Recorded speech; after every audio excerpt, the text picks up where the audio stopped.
The woman in the wheelchair never said thank you, until the morning she whispered his name.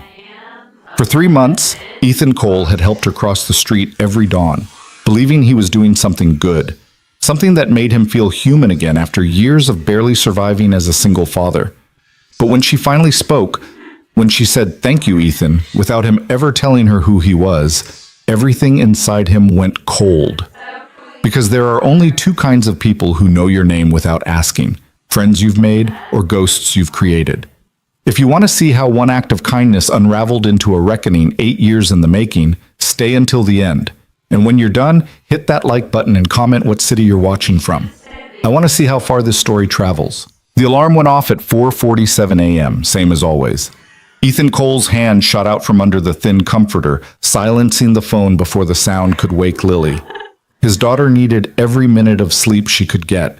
7th grade was hard enough without a father who worked 2 jobs and still couldn't afford the field trip to the science museum.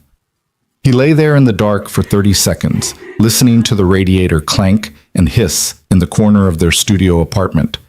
The building was old, the kind where you could hear your neighbors' arguments through the walls and smell whatever they cooked for dinner. But the rent was $890 a month, utilities included, and that was as close to a miracle as Ethan believed in anymore. He swung his legs out of bed, feet hitting the cold linoleum, and moved through his morning routine in the dark. Splash water on face, brush teeth, pull on the same black pants and white button-down shirt he wore to his shift at Morrison's Pharmacy.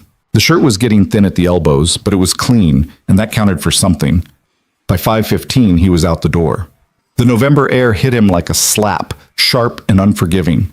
Boston didn't ease you into winter. It arrived all at once, turning the streets gray and the wind bitter. Ethan pulled his jacket tighter, a thin windbreaker that did almost nothing against the cold, and started the 15-minute walk to work. The city was still half asleep at this hour. A few early commuters hurried toward the T station, heads down, earbuds in. A delivery truck rumbled past, its exhaust creating small clouds in the frigid air. Somewhere in the distance, a siren wailed and then faded. Ethan had walked this route so many times he could do it with his eyes closed. Down Berkshire Street, left on Columbus, straight through the intersection at Hammond. It was at Hammond Street, right in front of the closed bakery with the faded awning, that he first saw her. The woman in the wheelchair. That had been 3 months ago, early September, when the mornings were still warm and the leaves hadn't started turning.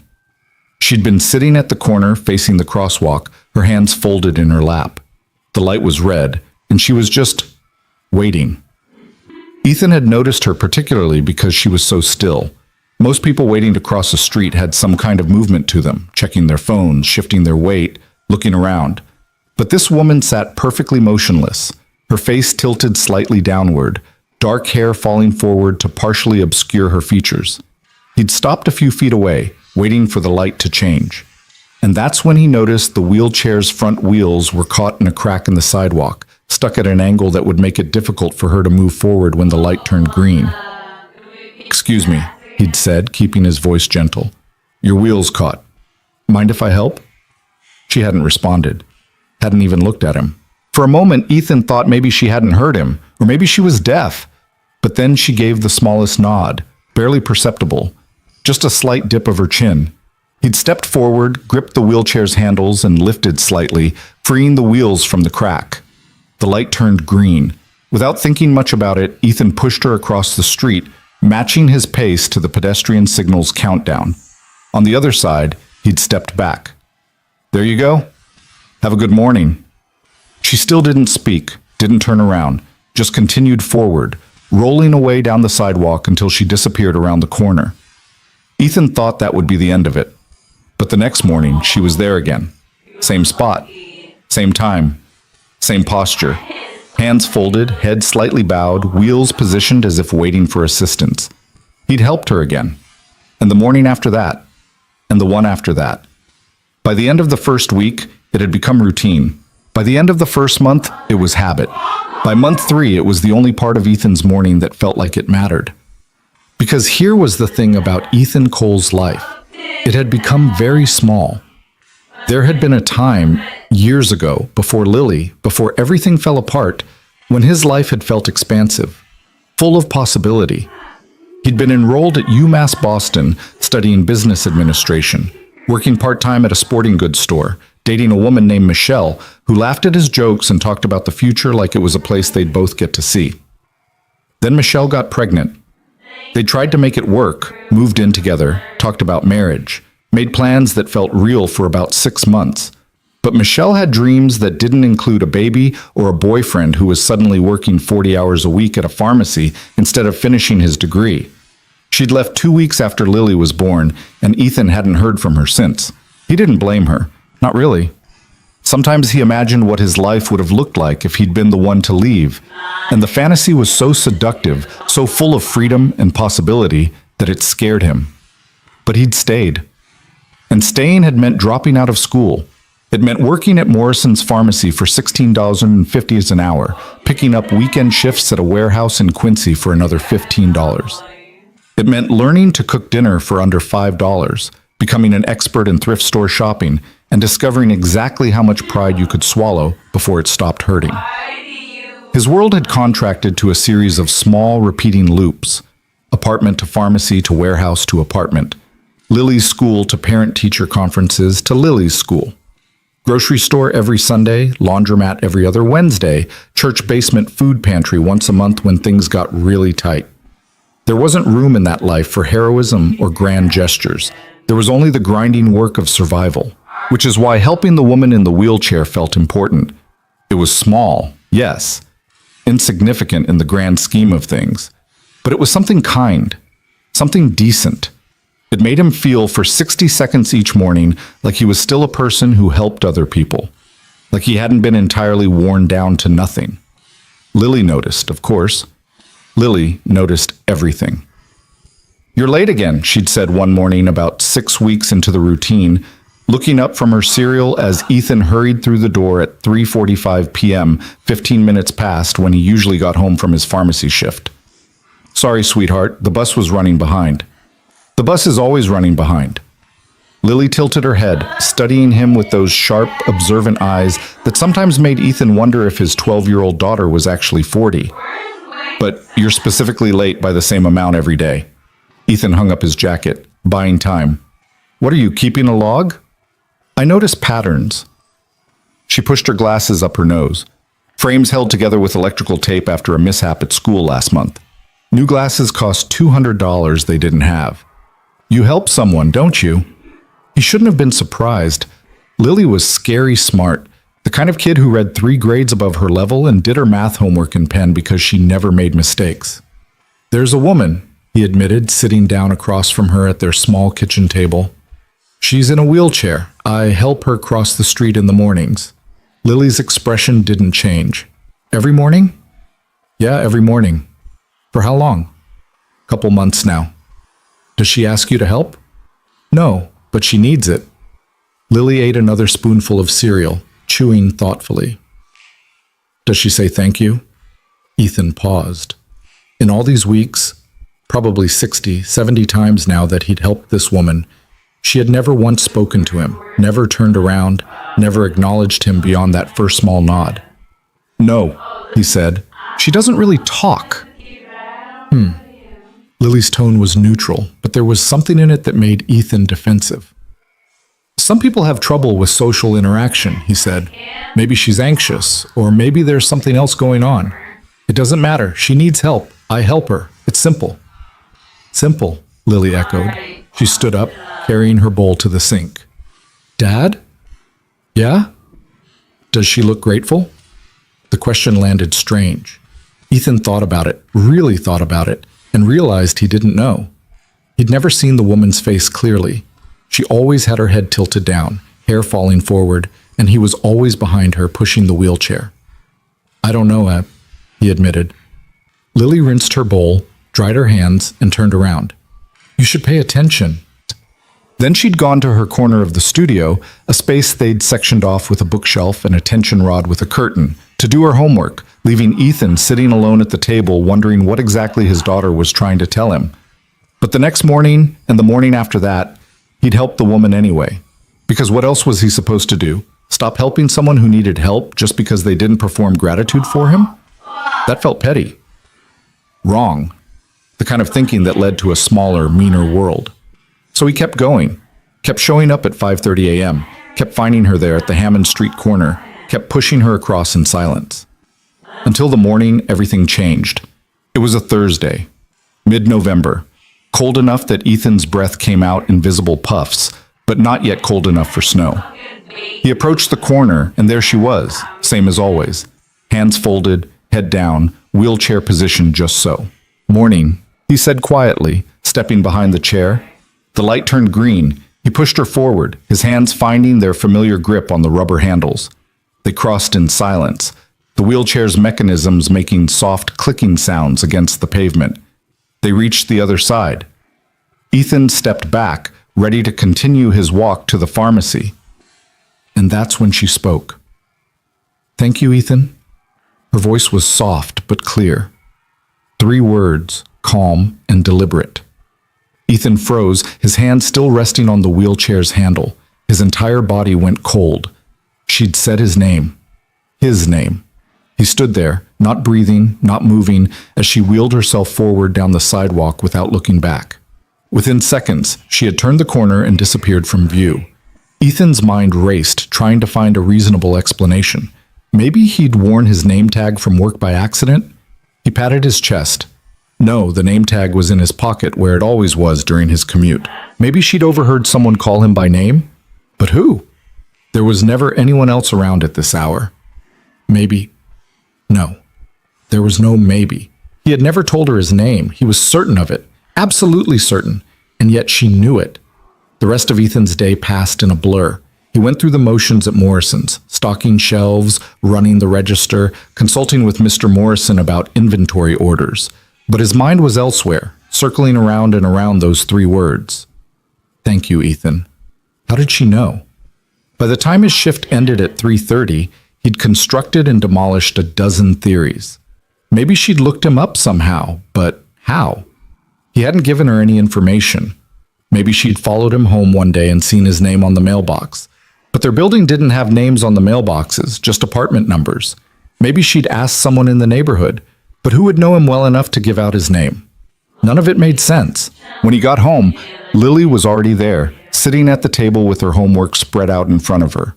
She looked up as he entered and her eyes narrowed slightly. "What happened?" Ethan hung up his jacket, trying to appear casual. "What do you mean? You look like you saw a ghost." He sat down across from her, rubbing his hands over his face. For a moment he considered not telling her, but Lily had a way of extracting information. She'd find out eventually, and it would be worse if he tried to hide it. "The woman I help in the mornings," he said slowly. "She spoke to me today."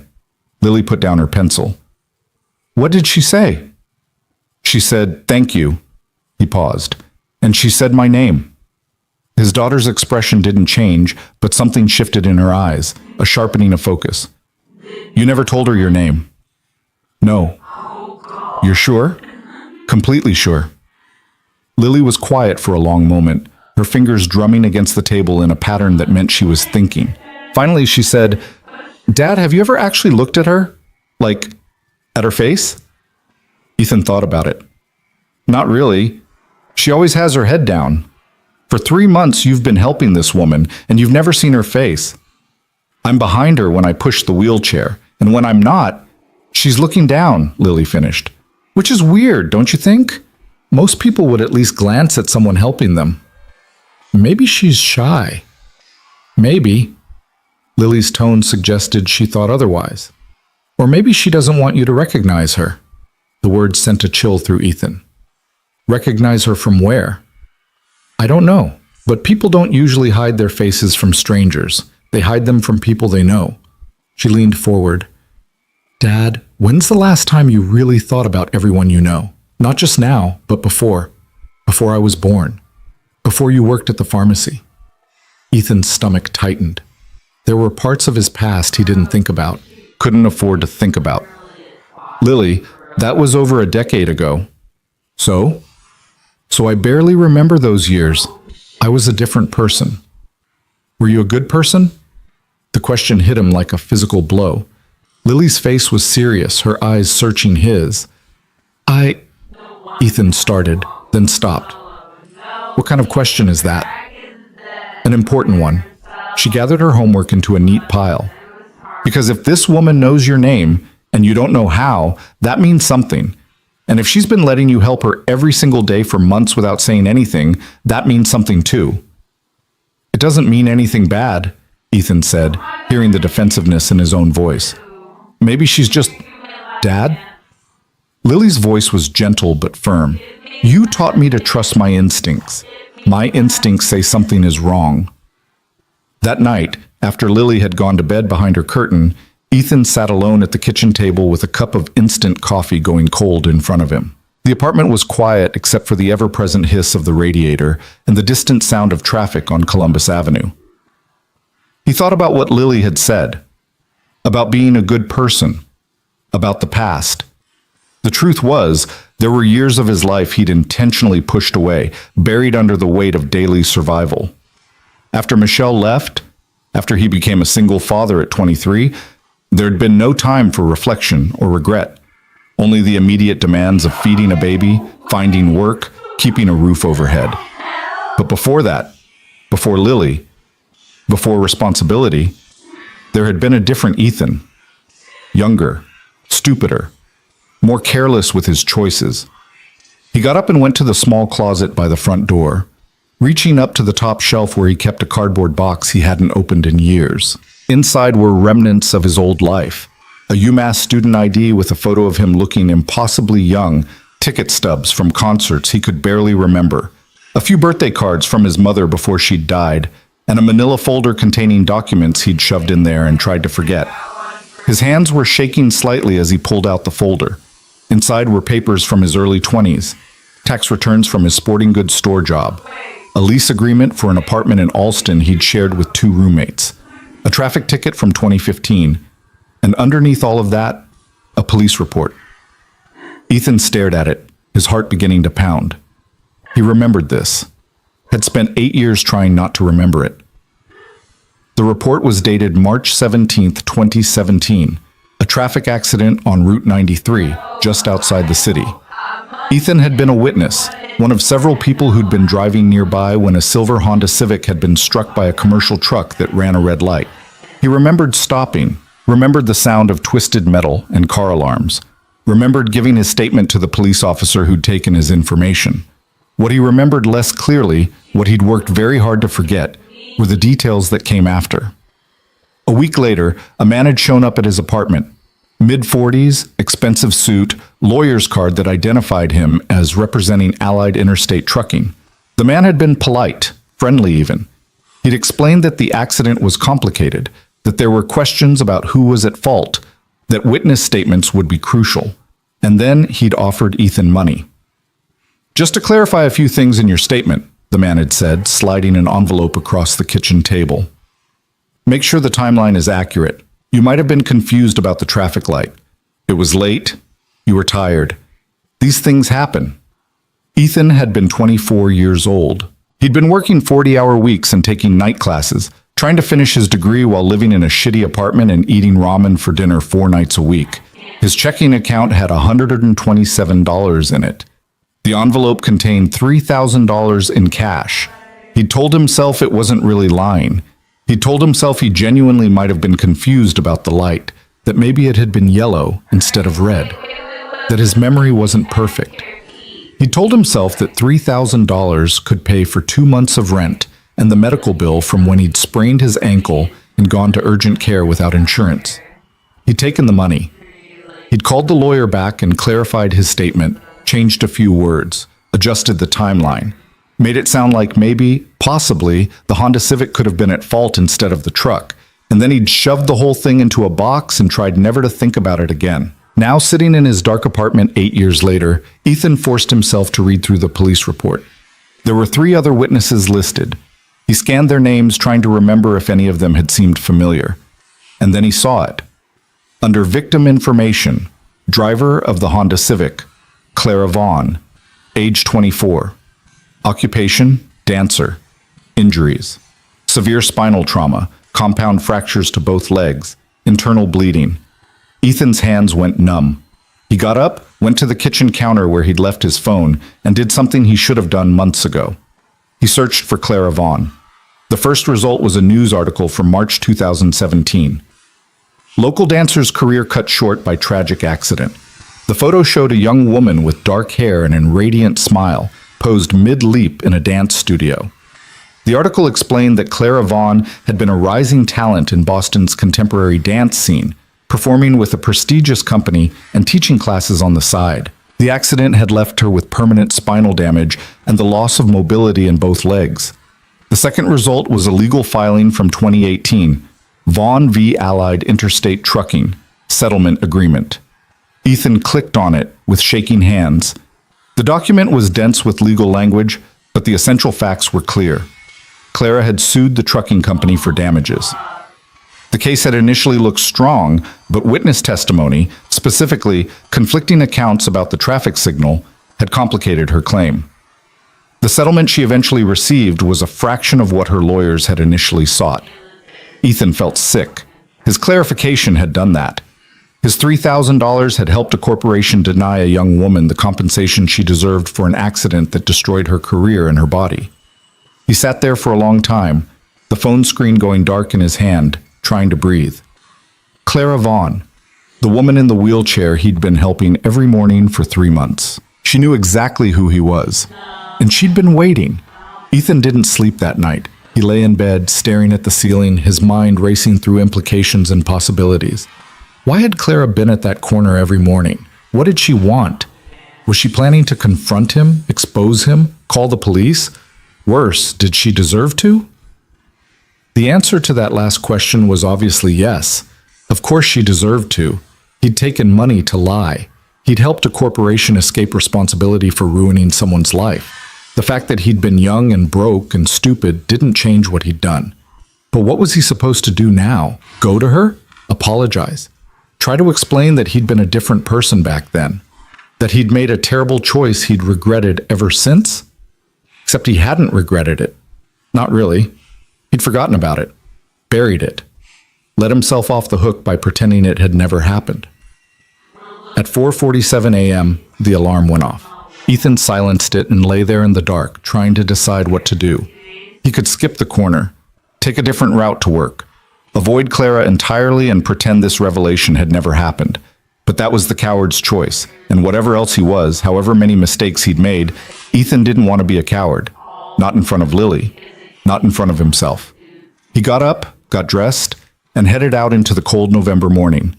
His legs felt heavy as he walked down Berkshire Street. With every step, he thought about turning back. But he kept going, left on Columbus, straight toward Hammond. As he approached the corner, he saw her there. Same position, same posture. But this time, when he got close enough, she lifted her head. And for the first time in 3 months, Ethan saw Clara Vaughn's face clearly. She was older than in the photo, lines around her eyes that hadn't been there 8 years ago. Her dark hair was pulled back, revealing sharp cheekbones and a gaze that was steady, unwavering, and completely aware. She'd been beautiful once, in motion. Now there was something else in her face, something harder, something that had been forged in the kind of pain Ethan couldn't imagine. "Hello, Ethan," she said quietly. Her voice was calm, almost pleasant.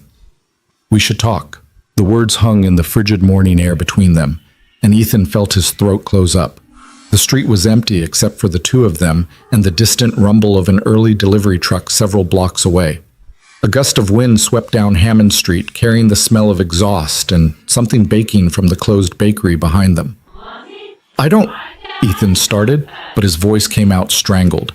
He cleared his throat. "I don't understand." Clara's expression didn't change. "Yes, you do." She was right. He did understand. He just didn't want to admit it. "How long have you known?" he asked. The question felt stupid the moment it left his mouth. She'd known from the beginning. Of course she had. "Since the first morning you helped me." Clara's hands remained folded in her lap, her posture almost relaxed. "I recognized you immediately." "But I didn't..." Ethan stopped himself. "My face. I must look different now." "You do. Older, tired." Her eyes traveled over him, clinical and assessing. "But I've spent 8 years remembering everyone connected to that accident. I know the lawyer who convinced you to change your statement. I know the insurance adjuster who used your revised testimony to cut my settlement in half. I know the judge who accepted the settlement over my lawyer's objections. And I know you, Ethan Cole. I know your face better than you probably know it yourself." The words were delivered without anger, which somehow made them worse. Ethan felt his legs weaken. "Then why did you let me help you? Why didn't you say something?" "Because I wanted to see what you would do." Clara tilted her head slightly. "I wanted to know if you felt guilty, if you remembered, if there was any recognition in your eyes when you looked at me." "There wasn't," Ethan said quietly. It wasn't a question. "No, there wasn't." She paused. "You helped me every single morning for 3 months, and you never once showed any sign that you knew who I was, which means either you're an excellent actor or you genuinely didn't remember ruining my life." The accusation sat between them like a physical object. Ethan wanted to defend himself, to explain that he'd been young and desperate, that he'd made a terrible mistake he couldn't take back. But what came out instead was the truth. "I remembered the accident," he said. I didn't remember you." Something flickered across Clara's face then. Not anger, but something colder. Disappointment, maybe. Or confirmation of something she'd already suspected. "Of course you didn't," she said softly. "Why would you? I was just a stranger in a car, a transaction worth $3,000. Ethan flinched. "How did you know the amount?" "I didn't until just now." Clara's lips curved into something that wasn't quite a smile. "But there's always an amount, isn't there? People don't compromise their integrity for free. They just price it differently." A car passed behind them, its headlights sweeping across the intersection before disappearing down Columbus. The sky was starting to lighten, not sunrise yet, but the deep black of night fading into charcoal gray. "What do you want from me?" Ethan asked. His voice sounded hollow even to his own ears. Clara considered the question. "What do you think I want?" "I don't know. Money? An apology?" He ran his hand through his hair, agitated. "To press charges? To ruin my life the way I helped ruin yours? Would any of that change what happened?" "No." "Then why would I want it?" Clara shifted in her wheelchair, adjusting her position slightly. "Ethan, I didn't orchestrate this situation because I want revenge. I'm not interested in destroying you." "Then what are you interested in?" "The truth." She met his eyes directly. "I wanted to know if you were a fundamentally bad person who took that money because you didn't care about the consequences, or if you were a weak person who made a terrible choice and then buried it because looking at it hurt too much." Ethan felt the assessment cut through him. "And which one am I?" "I don't know yet," Clara said. "That's why we're talking." The light turned green, then red again. Neither of them moved. Ethan became aware of the cold seeping through his thin jacket, of his hands shaking, from the temperature or from adrenaline, he couldn't tell. "I was 24, he said finally. "I was working full-time and taking night classes, trying to finish a degree I couldn't afford. I had $127 in my checking account, and then this lawyer showed up at my apartment with an envelope full of cash and told me I might have been confused about what I saw that night." "Were you confused?" "No." The admission came out flat, factual. "I saw exactly what happened. The truck ran the red light. The driver was on his phone. I told the police officer all of that in my initial statement." Clara nodded slowly. "But then you changed it." "I told myself it was possible I'd been wrong, that maybe I'd misremembered, that maybe the stress of the accident had distorted my perception." Ethan's voice was quiet now, almost a whisper. "I convinced myself that $3,000 wasn't really the price of lying. It was just compensation for correcting the record." "And did you believe that?" Ethan thought about the question, really thought about it. "At the time, maybe. Or maybe I just needed to believe it because the alternative was admitting I was selling out a stranger for rent money." "And after?" Clara pressed. "In the years since? Did you think about it?" This was the part that made Ethan sick with shame. "No, I didn't think about it at all. I took the money, paid my rent, finished the semester. 6 months later, my girlfriend got pregnant and my whole life changed, and I just let myself forget. I shoved those papers in a box and pretended it never happened. Until last night." "How did you..." Ethan started, then stopped. Of course she knew. She'd been watching him for 3 months. She'd probably seen the change in his face this morning, the evidence of a sleepless night. "You went home and looked me up," Clara said. It wasn't a question. "Found the news articles, the lawsuit, realized who I was and what your testimony cost me." "Yes." "And how did that feel?" The question was delivered without malice, but Ethan heard the weight behind it. Clara wasn't asking out of curiosity. She was asking because his answer mattered. "Like I wanted to throw up," he said honestly. "Like I'd discovered I'd killed someone and just forgotten about it." "You didn't kill me," Clara's voice was measured. "But you did make my life significantly harder. The settlement I received, the one your revised testimony helped reduce, was supposed to cover my medical expenses, rehabilitation, housing modifications, and lost income from my dancing career. Instead, it covered about 18 months of medical bills and nothing else." Ethan closed his eyes. "I'm sorry." "Are you?" The question was sharp now, cutting. "Are you sorry you did it, or are you sorry you got caught?" His eyes snapped open. "Both. I'm sorry for both. I've been standing here trying to figure out how to explain that I was desperate and stupid and I made a choice I can't take back, but the truth is there's no explanation that makes it okay. I traded your future for $3,000 and then I forgot about you entirely.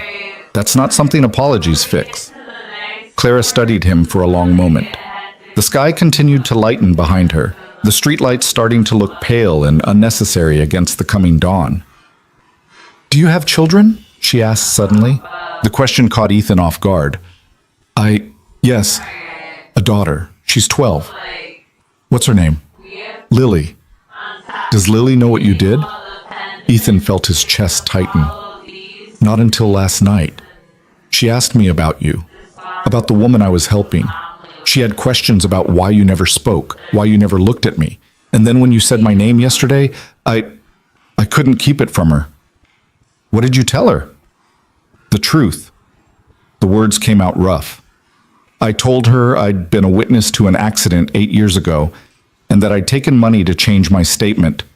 I told her that the person in the accident was you, and that my lie had cost you compensation you deserved." How did she react? Ethan remembered Lily's face last night. The shock, the disappointment, the way she'd looked at him like she was seeing a stranger. She was devastated. She asked me if I was a bad person. I didn't know how to answer her. "What did you say?" I said I'd made a very bad choice, and that I was still trying to figure out what that meant about who I was. Clara was quiet for a moment. When she spoke again, her voice had softened slightly. "That's a better answer than most people would give. It doesn't change anything." "No," Clara agreed. "It doesn't. But it tells me something about you now versus who you were then." A man in a business suit hurried past them, heading toward the tea station, too focused on his phone to notice the two people having an intense conversation at the corner. His footsteps faded into the distance. "Why did you wait 3 months?" Ethan asked. "You could have confronted me the first morning, or the second. Why wait until now?" Clara's expression became distant, like she was looking at something far away. "Because I needed to know if you were worth confronting. If you'd shown any recognition, any guilt, any awareness of what you'd done, if I'd seen that in your face even once during those 3 months, I would have said something immediately. But you didn't. You just helped me cross the street every morning with this expression of quiet nobility, like you were performing some act of charity." Ethan felt the observation hit home. That's exactly what he'd been doing, wasn't it? Using Clara's perceived helplessness to make himself feel better about his own small, struggling life. "I'm sorry," he said again, knowing the words were inadequate. "Stop apologizing," Clara said, not unkindly. "Apologies are easy. They're what people say when they want to feel better about something they did without actually fixing it." "Then what do you want me to do?" Clara's eyes locked onto his. "I want you to tell the truth." The words landed like a physical blow. Ethan felt his stomach drop. "You mean, I mean exactly what I said. I want you to go to the lawyers who handled my case. I want you to give them a sworn statement recanting your altered testimony. I want you to tell them exactly what happened, that you were paid to lie, that your original statement was accurate, that Allied Interstate Trucking's driver was at fault." That could, Ethan's mind raced through the implications. That could reopen your lawsuit, but it would also mean admitting to perjury. I could go to jail. Yes, Clara said simply. You could. The air between them felt charged, electric. Ethan thought about Lily, about what would happen to her if he went to prison. Who would take care of her? Where would she live? His brother was overseas, his father had been out of the picture for years, and Michelle, Lily's mother, hadn't been heard from in over a decade. If I do this, he said slowly, my daughter loses her father. If you don't do this, Claire replied, your daughter grows up knowing her father chose to protect himself instead of doing what was right. The words cut deeper than any anger could have, because Clara was right. Lily had asked him last night if he was a bad person, and he hadn't known how to answer. But the real question, the one that mattered, was whether he was going to keep being the person who took money to lie, or whether he was going to become someone different. I need time, Ethan said. I need to think about this. I need to talk to my daughter. Clara nodded. I thought you might say that, which is why I'm going to give you 1 week. 1 week? 7 days. That's how long you have to decide whether you're going to do the right thing or whether you're going to keep running from what you did. She reached into a bag hanging from her wheelchair and pulled out a business card.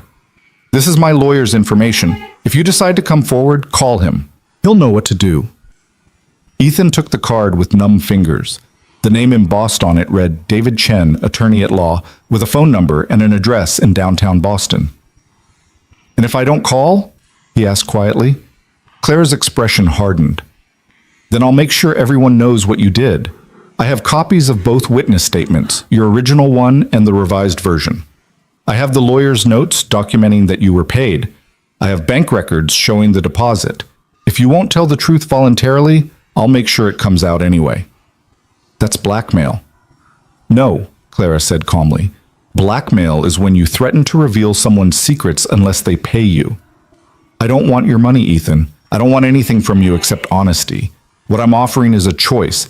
You can control this narrative by coming forward yourself, or you can wait for me to control it for you. Ethan felt trapped, cornered. But underneath the panic, there was something else. Something that felt almost like relief. Because the secret was out now. The thing he'd buried for 8 years was exposed, and there was no shoving it back into the box. Why are you giving me a choice at all? He asked. If you have all that evidence, you could just go to the lawyers yourself. Blow this whole thing open without ever talking to me. Clara's face softened slightly.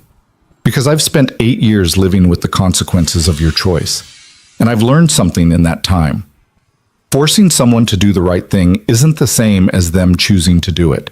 If I drag you into this kicking and screaming, it doesn't actually fix anything. You'll just be a victim in your own story, someone who got caught instead of someone who stood up. She paused, then added, but if you choose to come forward, if you decide on your own that you'd rather face the consequences than keep hiding, then maybe something actually changes. Maybe you become a different person than the one who took that money. And maybe your daughter gets to see what it looks like when someone makes a terrible mistake and then has the courage to make it right. Ethan felt tears prick at the corners of his eyes. He blinked them back. You're giving me the chance to be better than I was. I'm giving you the chance to be who you should have been in the first place, Clara corrected. What you do with it is up to you. The light turned green again. This time, Clara wheeled herself forward without waiting for help. She moved across the intersection with practiced efficiency, her arms working the wheels in steady, even strokes. Ethan stood frozen on the curb, watching her go. Just before she reached the other side, she turned back and called out to him. 1 week, Ethan, then I need an answer. She disappeared around the corner, leaving him alone on the empty street with a business card in his hand and a choice that felt impossible. Ethan didn't go to work. He called Morrison's pharmacy from his cell phone, told Mr. Morrison he was sick, and headed home instead. His hands were shaking so badly he could barely get his key in the apartment door. Lily was awake, sitting at the kitchen table with a bowl of cereal, even though it was barely 6 in the morning. She looked up as he came in, her expression wary. You're back early, she said. Ethan hung up his jacket and sat down across from her. I talked to her, to Clara. Lily put down her spoon. What did she say? He told her everything. The 3 months of observation, the revelation, the choice Clara had given him. Lily listened without interrupting, her face growing more serious with each detail. When he finished, she was quiet for a long time. Then she asked, "What are you going to do?" "I don't know." Ethan rubbed his face with both hands. "If I come forward and admit what I did, I could go to jail. And if that happens, I'd be alone," Lily finished quietly. "Yeah." She pushed her cereal bowl away, the contents mostly uneaten. "Dad, can I ask you something?" "Of course." "When you took that money, when you changed your statement, did you think about the person in the car, about what it would mean for them?" Ethan wanted to lie, wanted to tell his daughter that he'd agonized over the decision, that he'd lost sleep thinking about the consequences. But he'd already lied enough. "No," he said. "I thought about myself, about my bills and my rent and my problems. The person in the car was just abstract, someone I didn't know and would never meet." "But she wasn't abstract," Lily said. "She was real. She had a life and a career and a future, and your choice helped take that away from her. I know that now. But you didn't know it then because you didn't think about it." Lily's voice was calm, but there was something steely underneath. "And you didn't think about it because it was easier not to." The observation stung because it was true. Ethan had chosen not to think about the consequences of his actions because thinking about them would have made taking the money harder. "You're right," he admitted. Lily stood up and carried her bowl to the sink. For a moment, Ethan thought she was done with the conversation. But then she turned around and said, "Remember when I was 8 and I stole that candy bar from the corner store?" Ethan remembered. Lily had taken a Snickers bar from the rack by the register, slipped it into her pocket while the clerk wasn't looking. Ethan had caught her eating it on the walk home. "I remember. You made me go back and return it and apologize and pay for it with my own allowance money." Lily crossed her arms. "I cried. I was so embarrassed. I didn't want to face the clerk and admit what I'd done. But you did it anyway, because you told me that making mistakes was part of being human, but running from them was a choice. You said that owning up to what you did was the only way to keep being someone you could respect." She paused. "Do you still believe that?" The question hung in the air between them. Ethan thought about that afternoon 8 years ago, about the choice between $3,000 and integrity. He thought about every morning since then when he'd pushed Clara across the street, performing kindness while ignorant of the damage he'd caused. And he thought about the man he wanted to be, not the man he'd been at 24, but the man he could choose to become now. "Yes," he said finally. "I still believe that."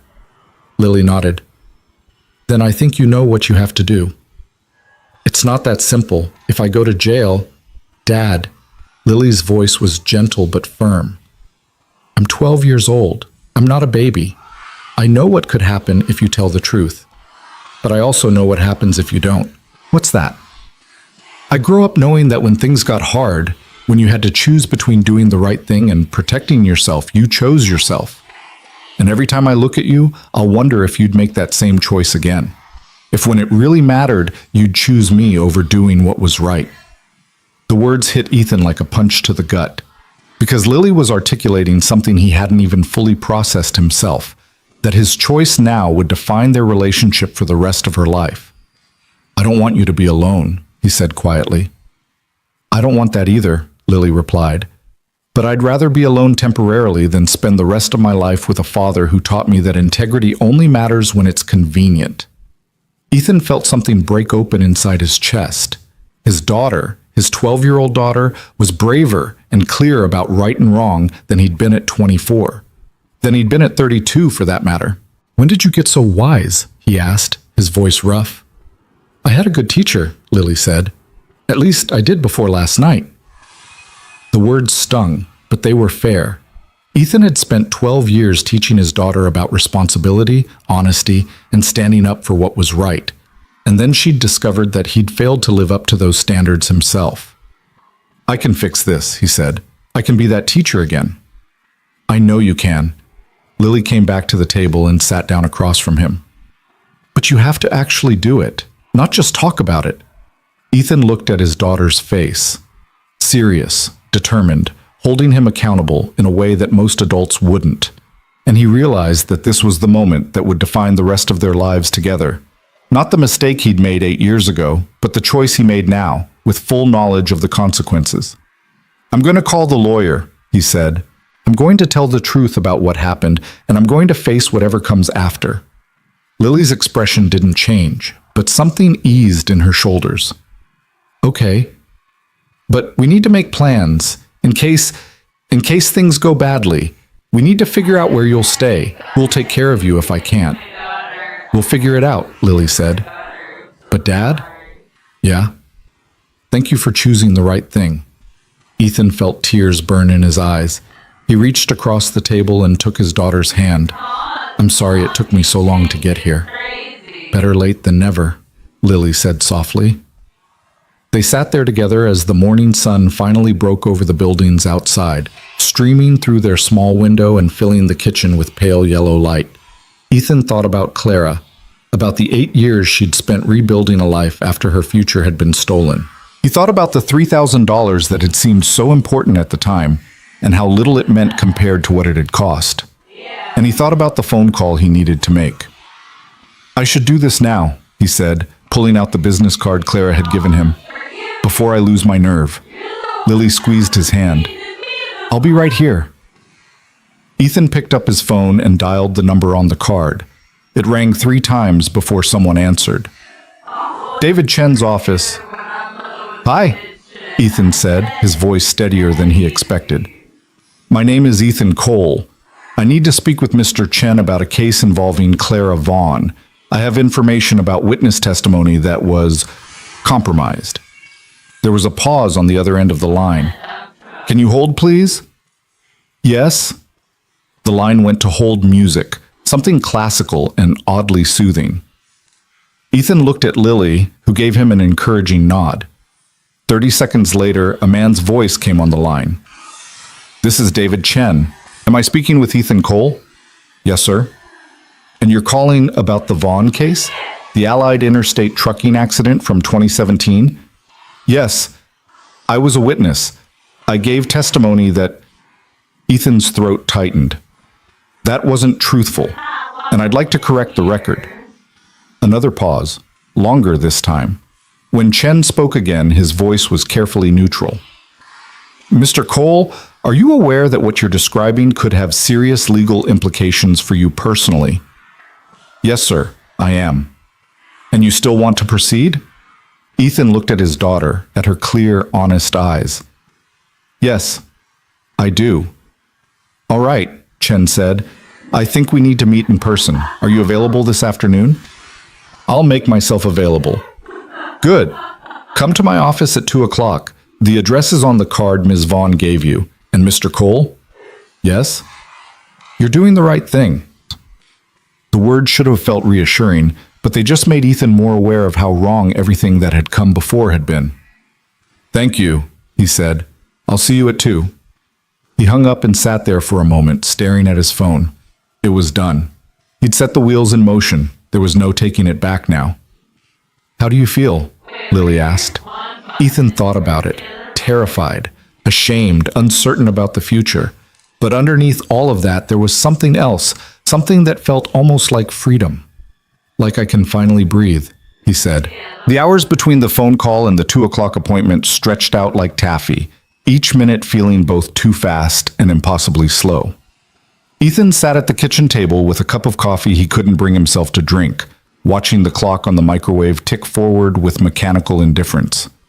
Lily had gone to school after making him promise, twice, that he would actually go to the meeting and wouldn't talk himself out of it. She'd hugged him at the door, fierce and quick, before heading out into the November morning with her backpack slung over one shoulder. Now the apartment felt too quiet, too empty. Ethan kept running through scenarios in his head, each one worse than the last. What if the lawyer called the police immediately? What if there was a warrant issued before he even left the office? What if he never came home again? He forced himself to get up, to move. He showered and dressed in the only outfit that felt remotely professional, a pair of khaki pants and a button-down shirt he usually reserved for parent-teacher conferences. In the bathroom mirror, he looked pale, older than his 32 years. with dark circles under his eyes that spoke of the sleepless night he'd endured. At 1:30, he left the apartment and walked to the T station. The train was half empty, filled with the usual midday crowd of students and shoppers and people whose work schedules didn't follow the traditional 9 to 5. Ethan sat by the window, watching the city slide past, thinking about all the lives being lived in the buildings and streets around him. People who'd never taken money to lie, who'd never compromised someone else's future for their own comfort. Or maybe they had. Maybe everyone carried secrets like his, buried deep and carefully ignored. Maybe the world was full of people who'd made terrible choices and spent the rest of their lives pretending they hadn't. The thought didn't make him feel better. David Chen's office was in a modest building in downtown Boston, sandwiched between a Thai restaurant and a dry cleaner. The lobby was small but clean, with vinyl chairs and a reception desk where a woman in her 50s sat typing on a computer. "Ethan Cole," he said. "I have a 2 o'clock appointment." She looked up, her expression neutral but not unfriendly. "Mr. Chen is expecting you. 3rd floor, suite 304. Ethan took the elevator up, his heart hammering against his ribs. The hallway on the 3rd floor smelled like carpet cleaner and coffee. He found suite 304 and knocked. "Come in," a voice called. David Chen was younger than Ethan expected, maybe 40, with dark hair going gray at the temples and wire-rimmed glasses. He stood up from behind a desk covered in file folders and extended his hand. "Mr. Cole, thank you for coming." They shook hands. Chen's grip was firm but not aggressive. He gestured to a chair across from his desk and Ethan sat down, feeling like a defendant awaiting judgment. "Can I get you anything? Water? Coffee?" "No, thank you." Ethan's throat was dry, but he didn't trust himself to hold a cup without his hands shaking. Chen sat down and folded his hands on the desk. "So, you called this morning saying you had information about compromised witness testimony in the Vaughn case. Before we go any further, I need to be clear about something. I'm Clara Vaughn's attorney. Anything you tell me, I'm obligated to use in her best interest. Do you understand that?" "Yes." "And you still want to proceed?" Ethan thought about Lily's face that morning, the way she'd looked at him with something like hope. "Yes." Chen pulled out a legal pad and uncapped a pen. "All right. Tell me what happened." So Ethan told him. He started with the night of the accident, March 17th, 2017, driving home from his shift at the sporting goods store, seeing the crash happen right in front of him on Route 93. He described giving his initial statement to the police, clearly stating that the commercial truck had run the red light while the driver was distracted by his phone. Then he told Chen about the lawyer who'd shown up at his apartment a week later, the envelope with $3,000 in cash, the suggestion that Ethan might have been confused about the traffic light, that maybe it had been yellow instead of red, that witness memories weren't always reliable under stress. "Did he explicitly tell you to lie?" Chen asked, his pen moving across the legal pad. "Not in those words. He said I should clarify my statement to ensure accuracy." But we both knew what he meant. Ethan's voice was quiet. "And I knew what I was doing when I called back and changed my testimony." Chen made a note. "Did you sign anything? Any kind of agreement or contract?" "No, it was just cash and a handshake." "Did anyone witness this transaction?" "No, it was just the two of us in my apartment." Chen tapped his pen against the pad, thinking. "The lawyer's name, do you remember it?" Ethan closed his eyes, reaching back through 8 years of memory. Robert something. Robert Mitchell, maybe. "He gave me a business card, but I threw it away." "Robert Mitchell," Chen repeated, writing it down. "That's useful. He was Allied Interstate's primary counsel on this case." He looked up. "Mr. Cole, I have to ask, what changed? Why are you coming forward now after all this time?" Ethan had been expecting this question, but he still wasn't sure how to answer it. "Clara found me. She's been watching me for 3 months, letting me help her cross the street every morning, and then yesterday she said my name. She told me she knew what I'd done." Chen's eyebrows rose slightly. "She confronted you?" "Not exactly. She gave me a choice. I could come forward voluntarily or she'd expose what I did on her own." Ethan paused. "But that's not really why I'm here. I'm here because my daughter asked me if I was a bad person, and I didn't know how to answer her. I'm here because I've spent 8 years pretending I didn't destroy someone's life, and I can't do it anymore." The lawyer studied him for a long moment. "You understand that by admitting this, you're confessing to a crime? Witness tampering, potentially perjury, depending on how the revised statement was formalized. You could face criminal charges." "I know." "You could go to prison." "I know that too." Chen leaned back in his chair. "Most people in your position would hire a lawyer before making any statements, would claim they were coerced or confused, would fight this every step of the way." "I'm not most people," Ethan said. "Then, more honestly, or maybe I am, and I'm just tired of being that person." Something shifted in Chen's expression. Not quite approval, but a kind of acknowledgement. "All right, here's what happens next. I'm going to prepare a sworn affidavit based on what you've told me today. You'll review it, and if everything is accurate, you'll sign it in front of a notary. Once that's done, I'll file a motion to reopen Clara's case based on newly discovered evidence, specifically your recantation of the altered testimony. How long will that take?" "The affidavit? A few days. The motion itself could take weeks or months to be heard, depending on the court's schedule. And there's no guarantee it will be successful. The original settlement was finalized years ago. But your statement gives us grounds to argue that the settlement was obtained through fraudulent means." Ethan nodded slowly. "And what about the criminal charges?" "That's harder to predict. The district attorney's office will have to decide whether to prosecute. It's possible they won't. The crime happened 8 years ago. You're coming forward voluntarily, and there might not be enough physical evidence to build a strong case." Chen paused. "But it's also possible they will prosecute. You need to be prepared for that." The reality of it settled over Ethan like a weight. This wasn't theoretical anymore. This was his life, potentially unraveling in real time. "Do you want to reconsider?" Chen asked. "I can give you more time to think about this. To consult with your own attorney." Ethan thought about it, about Lily, about the apartment they could barely afford, about the fragile stability of their life together, about all the ways this could go wrong. Then he thought about Clara's face that morning, about the 8 years she'd spent in a wheelchair because a truck driver had been on his phone, and because Ethan had been willing to lie for money. "No," he said. "I don't need more time. I want to do this." Chen nodded and pulled out a thick file from his desk drawer. "This is Clara's case file. I'm going to go through some details with you to make sure your recollection aligns with the existing evidence. It's going to take a while, probably 2 or 3 hours. Are you okay with that?" "I'm okay with that." For the next 3 hours, Ethan answered questions.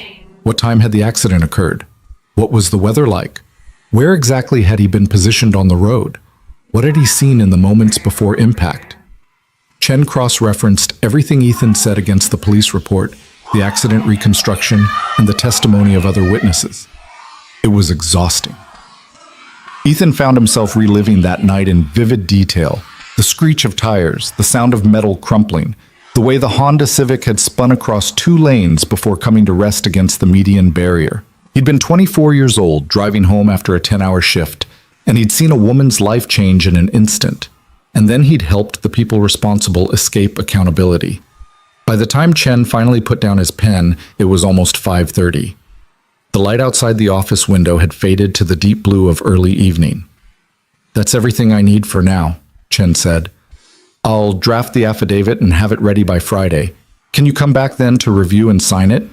"Yes." Ethan stood up, his legs stiff from sitting so long. "Can I ask you something?" "Of course." "How is Clara? I mean, beyond the physical stuff.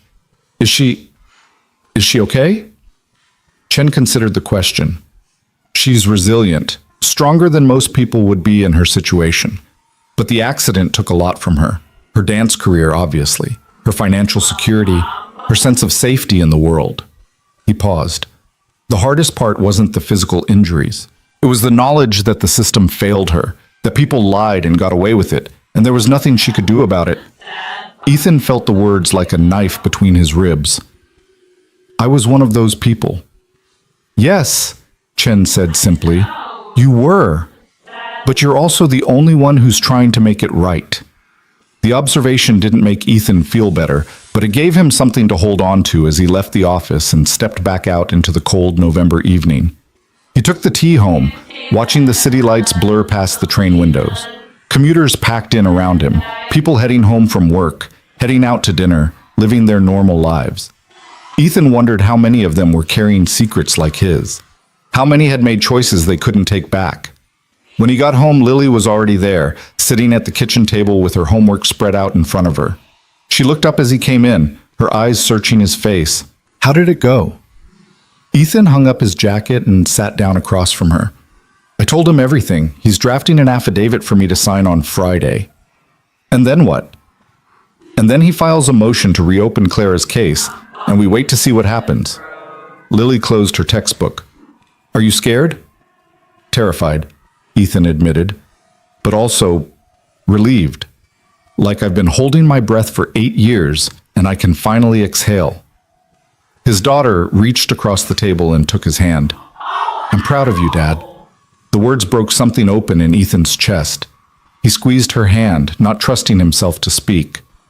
They sat there together as darkness settled over the city outside. After a while, Lily started talking about her day at school, a quiz in social studies, a conflict with a friend at lunch, a funny thing her science teacher had said. Normal, everyday things that felt precious precisely because they were normal. Ethan listened and responded and tried to memorize this moment, this feeling of sitting with his daughter in their small apartment, both of them knowing that everything was about to change but choosing to be present anyway. That night, after Lily had gone to bed, Ethan sat alone in the dark and thought about Clara. He wondered what she was doing right now, whether she knew he'd gone to see her lawyer, whether she felt any satisfaction in knowing he was finally facing the consequences of what he'd done. He wondered if she'd ever be able to forgive him. He wondered if he deserved forgiveness. The next few days passed in a strange limbo. Ethan went to work at the pharmacy, restocking shelves and helping customers, all while knowing that his life was a ticking clock counting down to Friday. He didn't see Clara at the usual corner. Either she'd stopped coming or she was taking a different route. He wasn't sure which possibility bothered him more. Lily watched him carefully, asking how he was feeling, making sure he was eating enough. At 12 years old, she'd somehow become the parent in their relationship, and Ethan felt both grateful for her presence and guilty that she had to shoulder this burden. On Thursday night, Mr. Morrison asked Ethan to stay late to help with inventory. They were in the back room counting boxes of bandages and over-the-counter medications when Morrison cleared his throat. You've seemed distracted this week, he said. Everything okay at home? Ethan considered lying, then decided he'd done enough of that for one lifetime. Not really. I'm dealing with some legal issues from a long time ago. Morrison looked up from his clipboard. He was in his 60s, had owned the pharmacy for 30 years, and had the kind of face that had seen enough of life not to be easily shocked. Anything I should know about? I'm going to be signing a legal statement tomorrow, admitting to something I did 8 years ago. It might lead to criminal charges. The older man set down his clipboard. Is this something that affects your job here?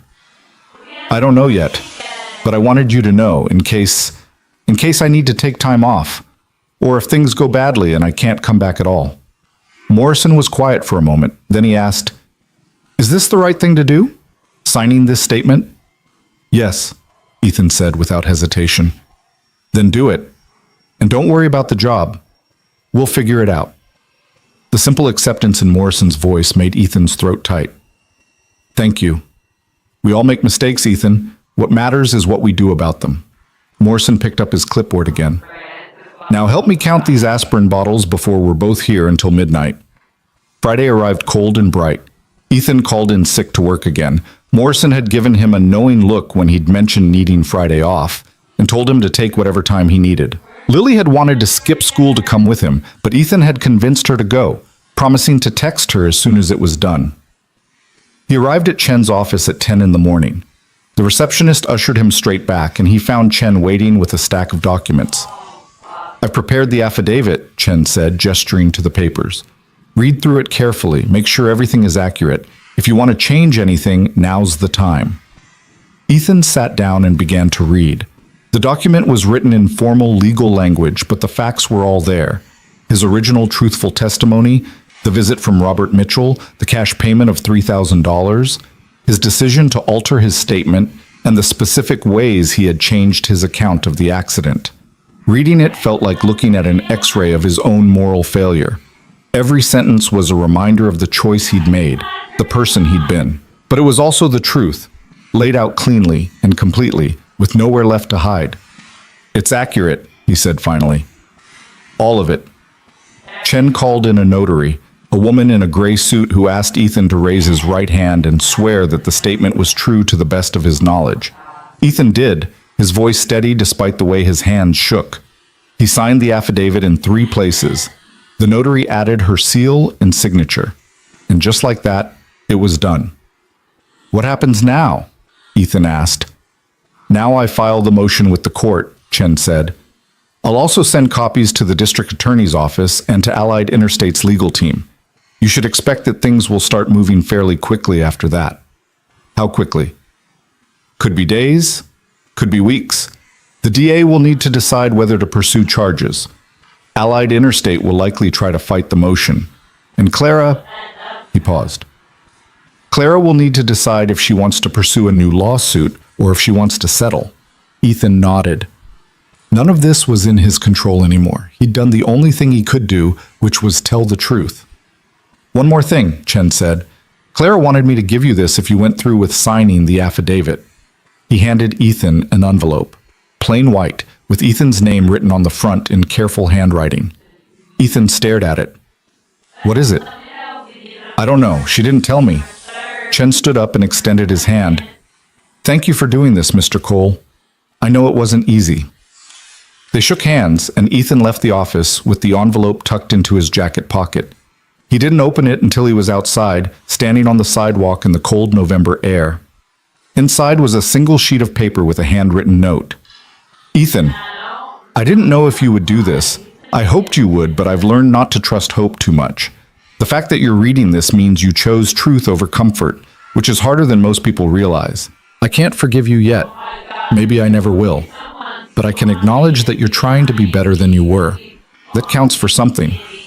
Thank you for giving me the chance to rebuild what was taken. Clara." Ethan read the note 3 times, standing there on the busy Boston street while people hurried past him. The words weren't absolving him. Clara had made that clear. But they weren't condemning him either. They were simply honest.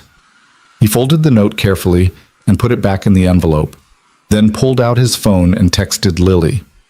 "It's done. I signed it. Coming home now."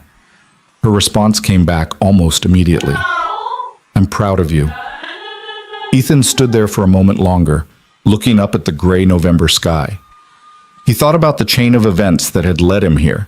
The accident 8 years ago, the choice to take the money, the 3 months of helping Clara cross the street, the revelation, and finally this moment of accountability. He thought about what came next. The investigation, the possible charges, the uncertainty of his future.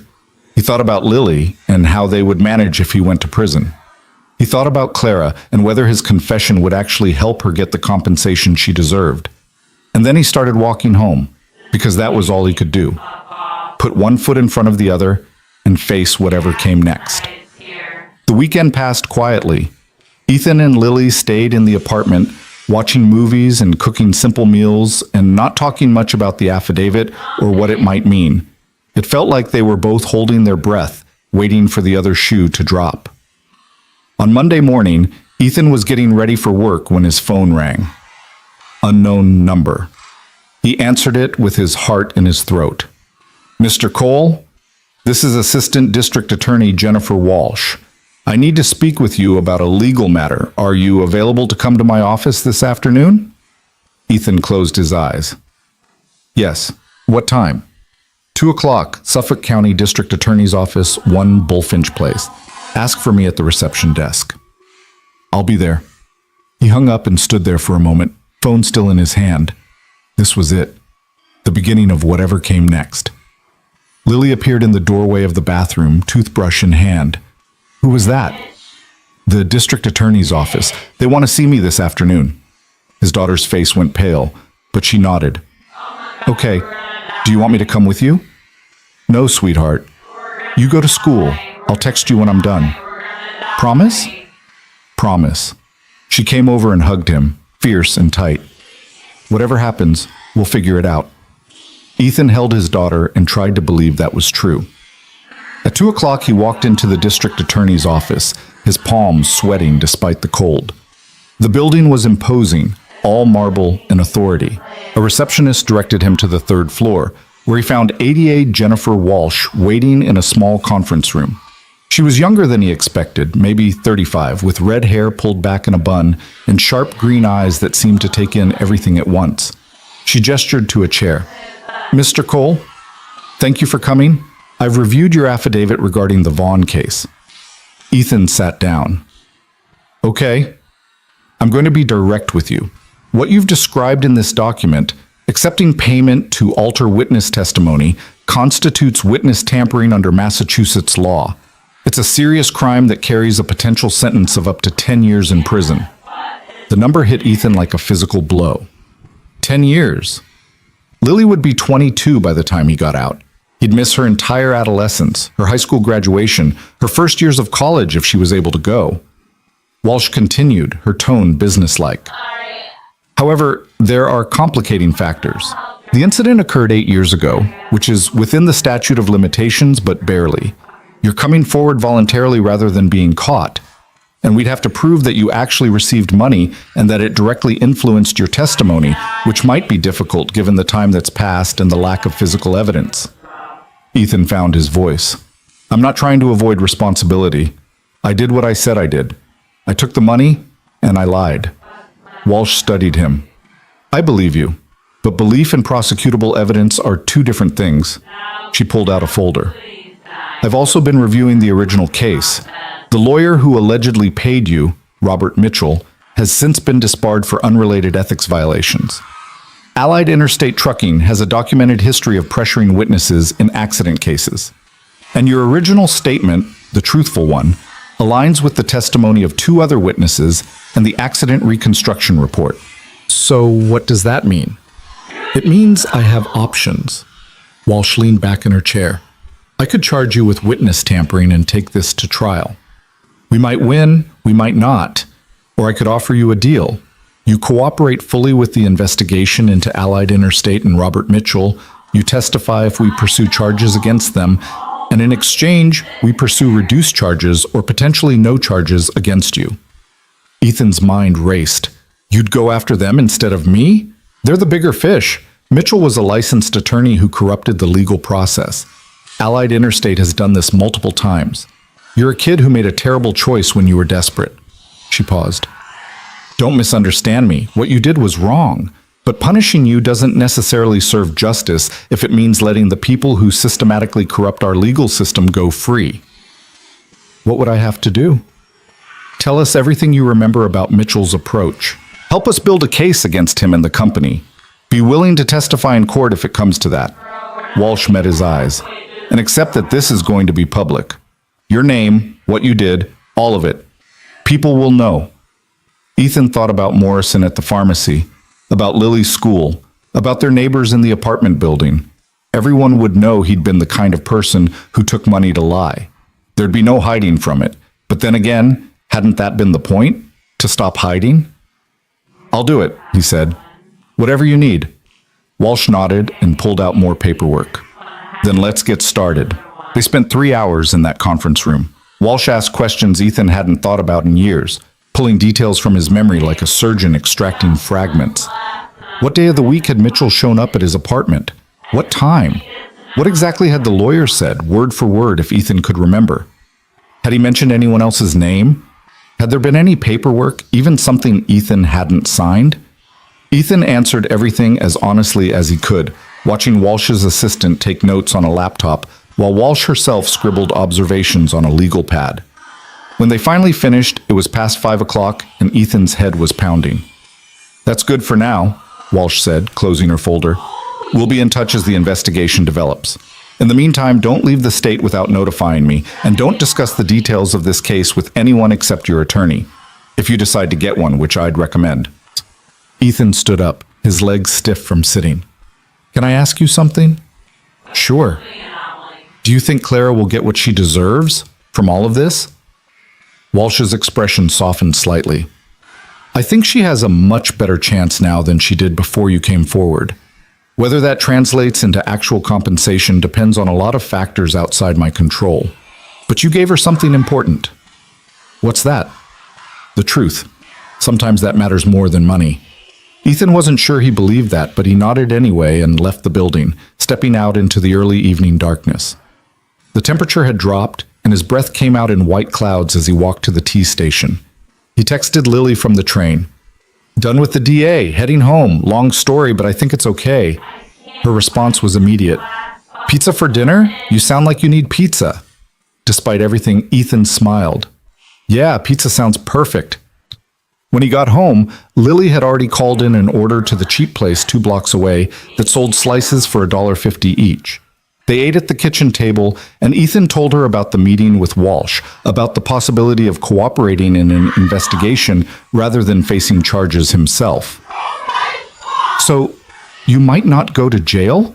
Lily asked, carefully picking pepperoni off her slice. She'd been trying vegetarianism for a month now, though she occasionally wavered. Maybe not, but nothing's certain yet. And even if I don't face criminal charges, there are other consequences. People will know what I did. It might affect my job, our housing, everything. Lily chewed thoughtfully. Dad, can I tell you something? Always. I've been really angry at you since you told me about the accident, like angrier than I've ever been at anyone. She set down her pizza. But I've also been watching how you're handling it. And I keep thinking about this thing my English teacher said last year about the difference between guilt and shame. Ethan waited. She said guilt is when you feel bad about something you did. Shame is when you feel bad about who you are. And guilt can make you better, but shame just makes you hide. Lily looked at him directly. You could have hidden. You could have just stopped helping Clara and hoped she'd go away. But you didn't. You felt guilty, and you did something about it. That's not nothing. Ethan felt his eyes burn. When did you get so wise? I read a lot, Lily said with a small smile. Then more seriously, I'm still angry, and I'm scared about what might happen. But I'm also really proud of you. Can both things be true? Yeah, sweetheart. Both things can definitely be true. They finished their pizza in companionable silence, and afterward Lily retreated behind her curtain to do homework while Ethan sat at the table with his phone, staring at it like it might offer answers. He wanted to reach out to Clara, to ask how she was doing, to see if his affidavit had meant anything to her beyond the legal implications. But he didn't have her number, didn't know where she lived, and wasn't sure she'd want to hear from him anyway. The note she'd sent had been carefully neutral, acknowledging his choice without forgiving it. Maybe that was all he deserved. Maybe that was all he'd ever get. The next morning, Tuesday, Ethan went back to work at Morrison's. He arrived 15 minutes early and found Morrison already there, restocking the pharmacy counter. Ethan, the older man said, looking up. How'd things go Friday? Complicated, Ethan admitted, but I did what I needed to do. Morrison studied him for a moment, then nodded. Good, we're short-staffed today. Daniel called in sick. You mind taking the front register while I handle prescriptions? It was a return to normalcy that Ethan hadn't expected to feel so grateful for. He took his position at the register, helping customers buy cold medicine and batteries and magazines, losing himself in the routine of scanning items and making change. Around 10:30, a woman came in that Ethan didn't recognize at first. She was maybe 50, well-dressed in a wool coat, and she stood in the vitamin aisle for several minutes before approaching the counter with a bottle of calcium supplements. As Ethan rang her up, she said quietly, "You're Ethan Cole, aren't you?" His hand stilled on the register. "Yes. I'm Margaret Stokes. I work at the Boston Globe." She pulled out a business card. "I'd like to talk to you about the Vaughn case, about your affidavit." Ethan felt his stomach drop. "How do you know about that?" "Court filings are public record.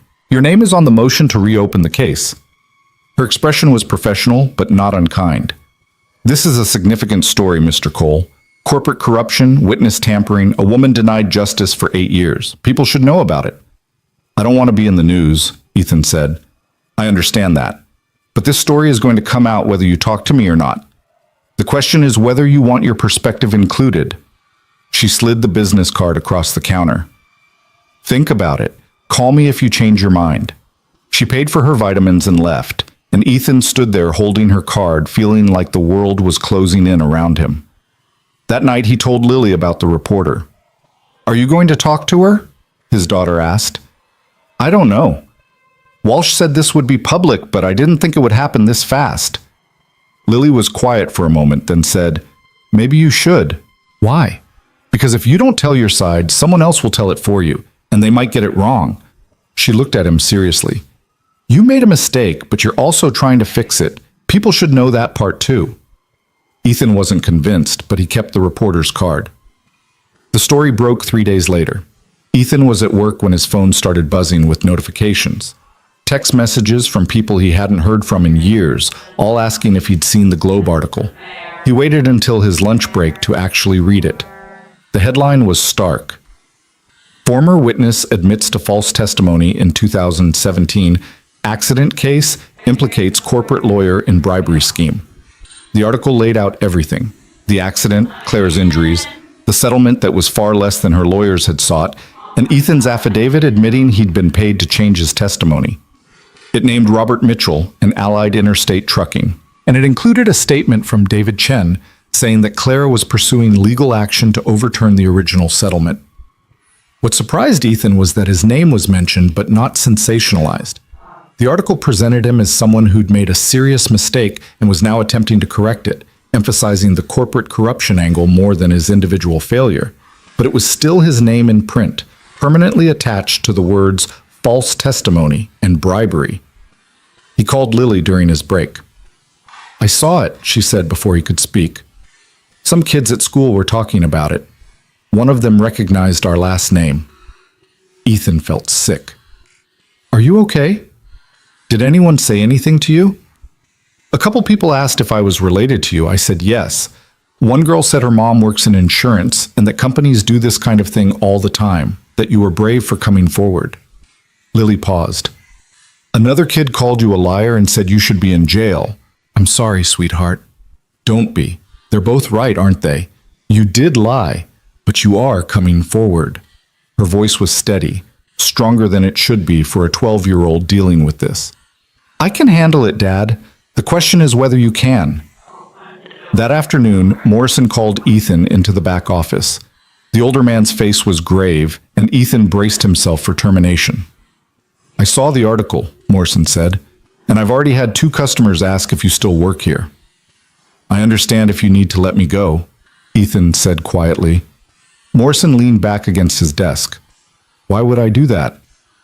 Because I'm a liability. Because customers won't trust someone who admitted to lying. Ethan, you lied 8 years ago when you were a desperate kid who made a bad choice. Now you're a man who's trying to make it right, even though it might cost you everything. Morrison crossed his arms. In my experience, that's exactly the kind of person I want working for me. Someone who knows what it means to face consequences. Ethan felt his throat tighten. Thank you. Don't thank me yet. This is going to get messier before it gets better. There will probably be more articles, maybe TV news if the investigation heats up.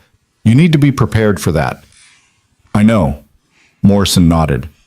Then get back to work. We've got inventory to finish before closing. The following week brought more attention than Ethan knew what to do with. 2 other news outlets picked up the story. A local TV station reached out for an interview, which Ethan declined. People in the neighborhood started recognizing him, some with sympathy, others with barely concealed disdain. The hardest part was the online comments on the news articles. Ethan knew he shouldn't read them, but he couldn't help himself. Some people called him a hero for coming forward. Others said he should be in prison regardless of cooperation. A few suggested he was only confessing because he'd been caught, not because he felt genuine remorse. That last accusation stung the most because there was truth in it. He hadn't felt remorse until Clara forced him to remember. He'd buried the guilt so effectively that it took a face-to-face confrontation to unearth it.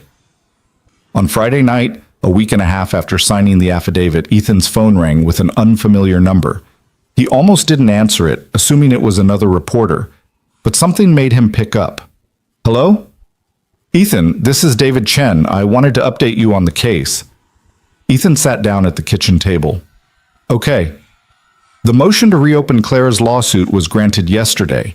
The judge reviewed your affidavit and agreed that there's sufficient evidence of fraudulent conduct to warrant reconsideration of the original settlement. Chen's voice was cautiously optimistic. We're moving forward with a new lawsuit against Allied Interstate Trucking. That's good, Ethan said. That's really good. It is. But there's something else. The district attorney's office has formally opened an investigation into Robert Mitchell and Allied Interstate. They want you to testify before a grand jury next month. The words landed heavy. What does that involve? You'll be asked to recount the same information you've already provided, but under oath and in front of a panel of citizens who will decide whether there's enough evidence to indict Mitchell and potentially others at the company. It's a significant step.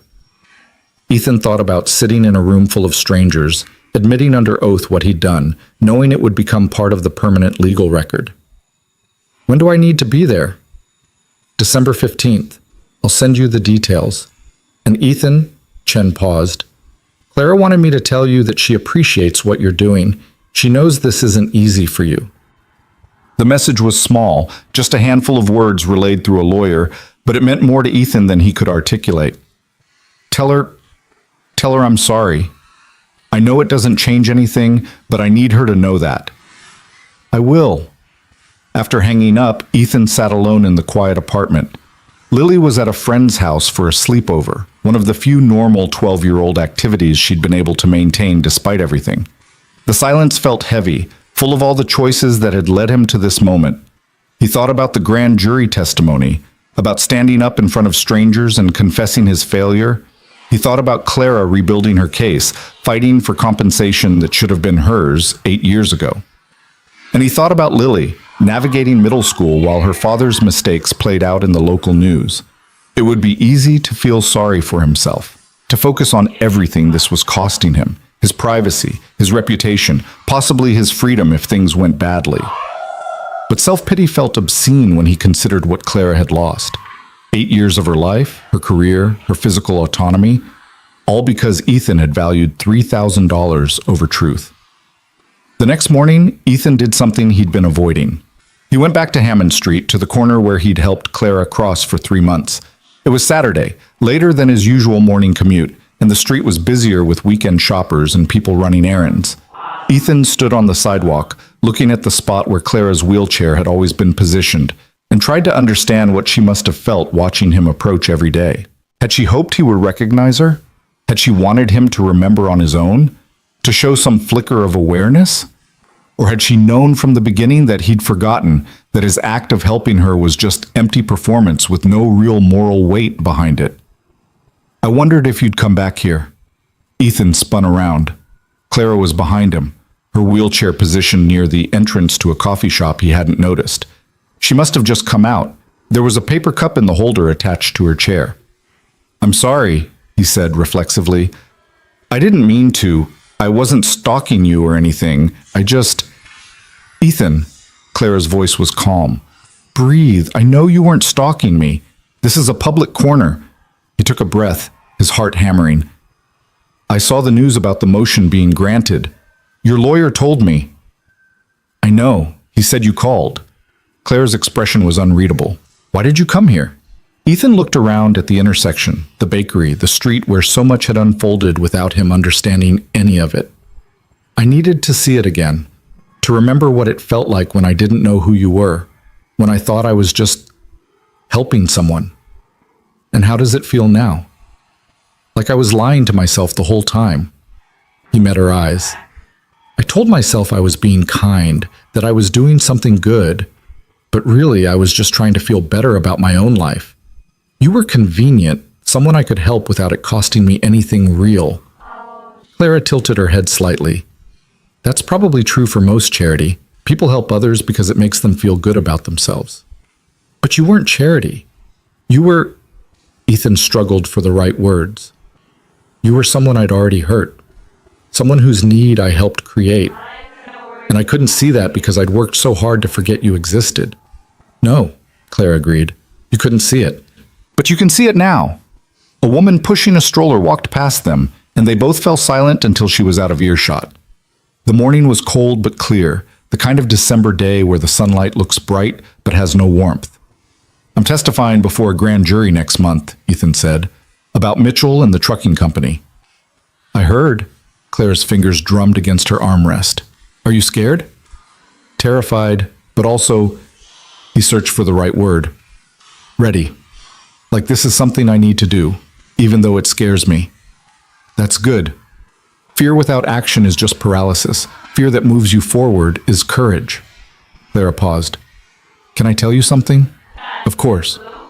When I first saw you that morning 3 months ago, walking down the street like you owned it, like you belonged in the world without any weight on your shoulders, I hated you.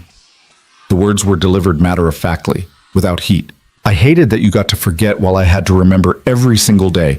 I hated that you were walking and I wasn't. I hated that my life had been destroyed while yours just continued. Ethan felt the words like blows, each one deserved. But then I watched you, Clara continued, day after day, week after week, and I started to see things. The way your jacket was too thin for the weather because you probably couldn't afford a new one. The tiredness in your face that spoke of too many hours working and not enough sleep. The way you'd check your phone anxiously, like you were worried about something you couldn't control. She paused, looking past him at the intersection. I realized you weren't living some carefree life. You were struggling too. Not the same way I was, not even close, but you weren't the villain I'd built up in my head. You were just a person who made a terrible choice and then buried it because facing it was too hard.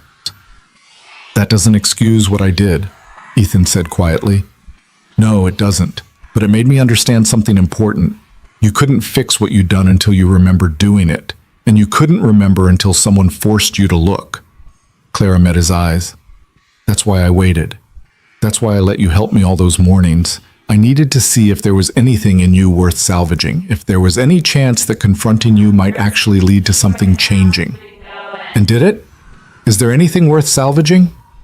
Clara considered the question for a long moment. I think so. You're here, aren't you? You signed the affidavit. You're cooperating with the investigation. You told your daughter the truth, even though it cost you her respect, at least temporarily. She paused. Those aren't the actions of someone who's fundamentally broken. They're the actions of someone who's trying to become whole. Ethan felt something crack open in his chest. Not quite hope, but something adjacent to it. I don't know if I can ever make this right. What I took from you, you can't give it back, Clara interrupted. The years I lost, the career I'll never have, the body I used to live in, those are gone. Nothing you do will change that. Her voice was firm, but not cruel. But you can do something almost as important. You can tell the truth.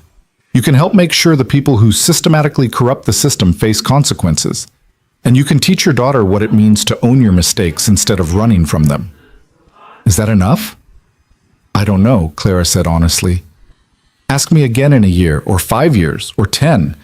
This isn't the kind of thing that resolves neatly. They stood there in silence, two people bound together by a choice Ethan made 8 years ago and the consequences that had rippled forward through time. Finally, Clara said, I should go. I have a physical therapy appointment. Right, of course.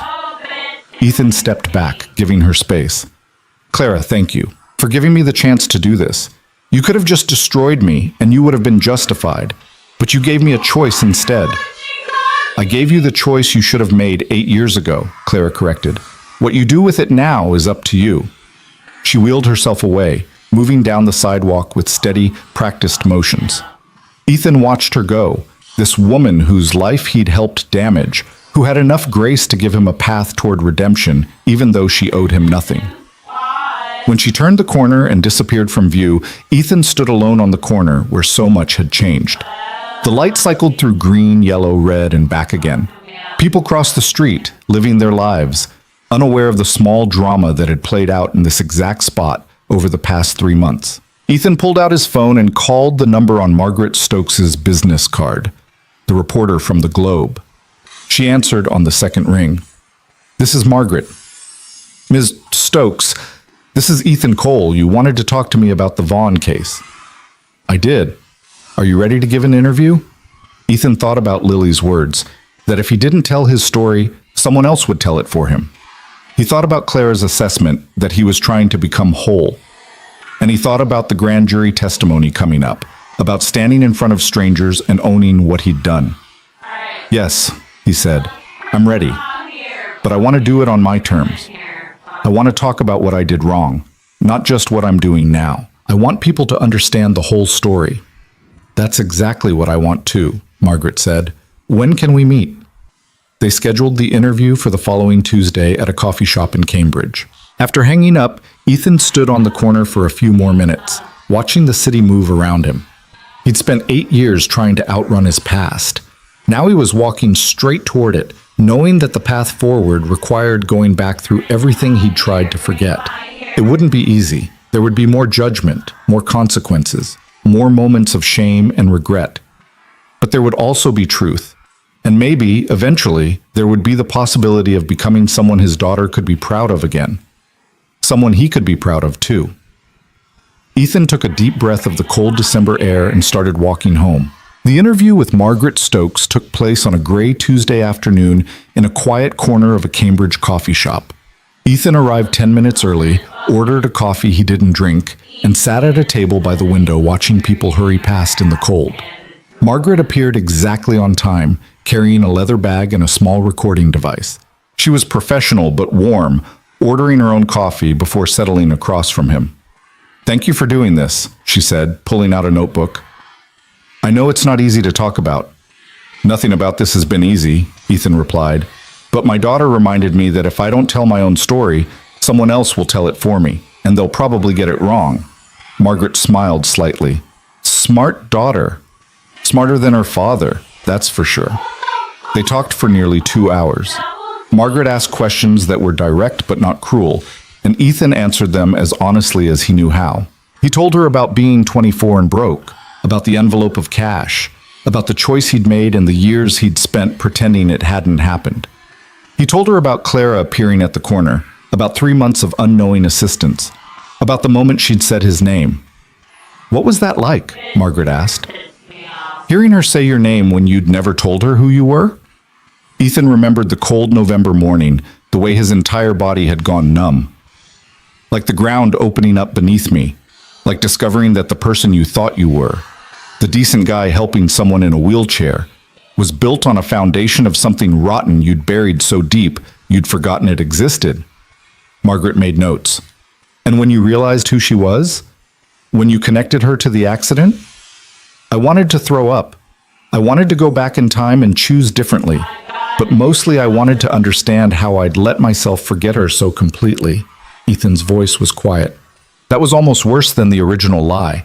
The fact that I'd taken $3,000 to help destroy someone's future and then just moved on with my life like it didn't matter."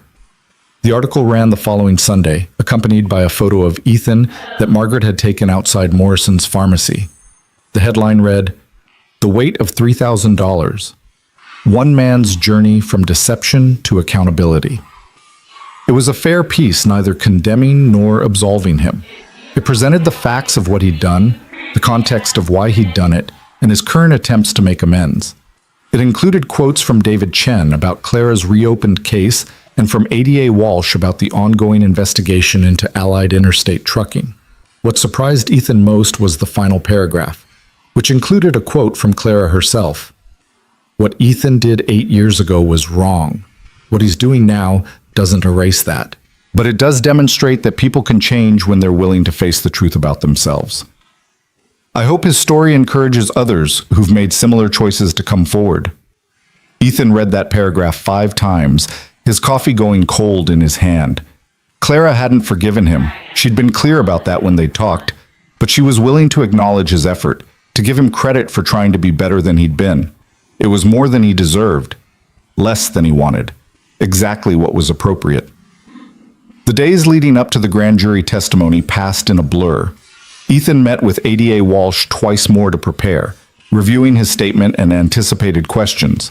She coached him on how to answer clearly and directly, how to admit wrongdoing without making excuses, how to provide the specific details the grand jury would need to understand the scope of Allied Interstate's corruption. "Remember," Walsh told him during their final prep session, "you're not on trial here. The grand jury is investigating Mitchell and the company, not you. But you need to be completely honest about your own culpability, Any hint that you're minimizing what you did will undermine your credibility as a witness. I understand, Ethan said. And he did. The only way through this was complete transparency, even when it hurt. December 15th arrived cold and snowy. Ethan wore his one good suit, purchased years ago for a job interview he hadn't gotten, and took the T to the courthouse downtown. Lily had wanted to come with him, but he'd convinced her to stay in school, promising to text her as soon as it was over. The grand jury room was smaller than he'd expected, just 23 citizens sitting in tiered rows like a classroom. They ranged in age from early 20s to late 60s, representing a cross-section of Boston's population. Ethan sat at a small table facing them, acutely aware of every eye on him. Ada Walsh stood to the side, ready to guide the questioning but letting the grand jurors take the lead. A woman in her 40s sitting in the front row was selected as the foreperson. She introduced herself as Patricia and explained the process. Mr. Cole, we're here to determine whether there's sufficient evidence to indict Robert Mitchell and Allied Interstate Trucking on charges of witness tampering and obstruction of justice. You've been called as a witness because you have direct knowledge of their conduct. Do you understand? Yes, ma'am? Please raise your right hand. Patricia administered the oath, and Ethan swore to tell the truth, the whole truth, and nothing but the truth. The weight of those words settled over him like a physical presence. For the next 90 minutes, Ethan answered questions. The grand jurors wanted details: what Mitchell had looked like, what he'd said verbatim, how the money had been delivered, what Ethan had been told to change in his statement. They asked about his financial situation at the time, about whether he'd understood he was doing something illegal, about whether Mitchell had mentioned other witnesses. Ethan answered everything as clearly as he could, even when the questions made him confront aspects of his choice he'd rather not examine. Yes, he'd known it was wrong. No, Mitchell hadn't explicitly threatened him, but the implicit pressure had been there.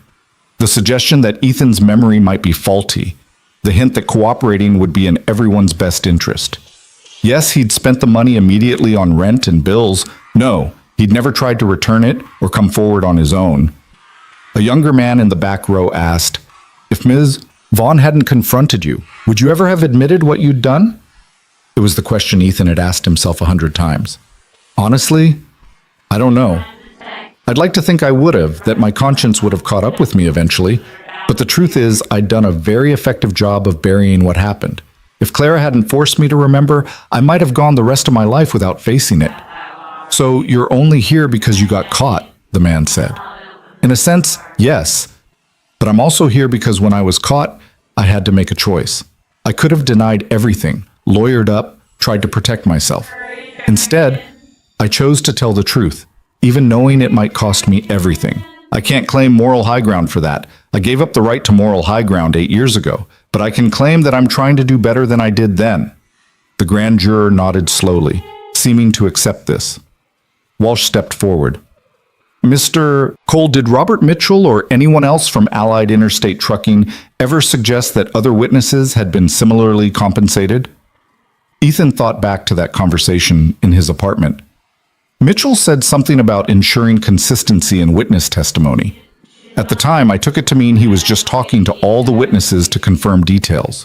But looking back, the phrasing suggests he was coordinating a broader effort to shape the narrative. Did he mention any names? No, but he seemed very confident that the case would be resolved in Allied Interstate's favor, like he knew something I didn't. Walsh made a note. Thank you, Mr. Cole. The questioning continued for another half hour, with grand jurors asking follow-up questions and seeking clarification on specific points. Finally, Patricia thanked him for his testimony and excused him from the room. Ethan stood on shaking legs and walked out into the hallway, where Walsh was waiting. "You did well," she said. "Your testimony was clear and credible. The grand jury will deliberate now, but I'd be surprised if they don't return an indictment." "What happens if they do?" "Then Mitchell and potentially several executives at Allied Interstate will be charged with witness tampering and obstruction of justice. There will be a trial, and you'll be called to testify again, but that's months away if it happens at all. For now, you're done." Ethan nodded, feeling exhausted and hollowed out. "Thank you for preparing me." "Thank you for coming forward," Walsh replied. "Not enough people do." Outside the courthouse, snow was falling in thick, heavy flakes. Ethan stood on the steps for a moment, tilting his face up to the sky, letting the cold sting his skin. He pulled out his phone and texted Lily. "Finished? On my way home." Her response came immediately. "Proud of you, Dad. Pizza again tonight?" Ethan smiled despite his exhaustion. "You read my mind." The grand jury returned an indictment 3 days later. The news broke on a Friday afternoon. Robert Mitchell and 2 executives at Allied Interstate Trucking were being charged with multiple counts of witness tampering, obstruction of justice, and fraud. The investigation had uncovered evidence of a systematic effort to manipulate witness testimony in at least 4 separate accident cases over a 6-year period. Ethan's name appeared in the articles, identified as the witness whose recantation had triggered the investigation. Some of the coverage was sympathetic, presenting him as someone who'd been taken advantage of by a corrupt system. Other coverage was more critical, pointing out that he'd willingly participated in that corruption for money. Both perspectives were true. Ethan had learned to live with that contradiction. What mattered more was the impact on Clara's case. David Chen called the following Monday with an update. Allied Interstate has agreed to a settlement conference, he told Ethan. They know the criminal charges make their position in Clara's civil suit untenable. We're meeting next week to discuss terms. That's good, right? It's very good. We're in a much stronger negotiating position now than we were 8 years ago. Clara should receive compensation that's actually proportional to the harm she suffered. Chen paused.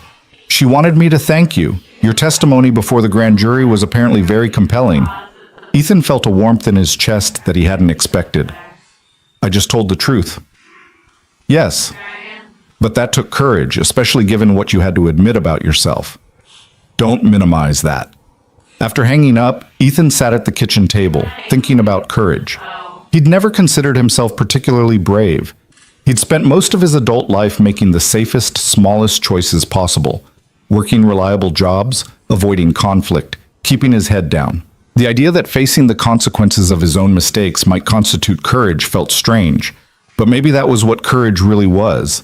Not the absence of fear, but the willingness to do the right thing, despite being terrified of the consequences. Christmas came and went quietly. Ethan and Lily couldn't afford much. Gifts were small, dinner was simple. But they spent the day together, watching movies and playing board games, and it felt more peaceful than any holiday Ethan could remember in years.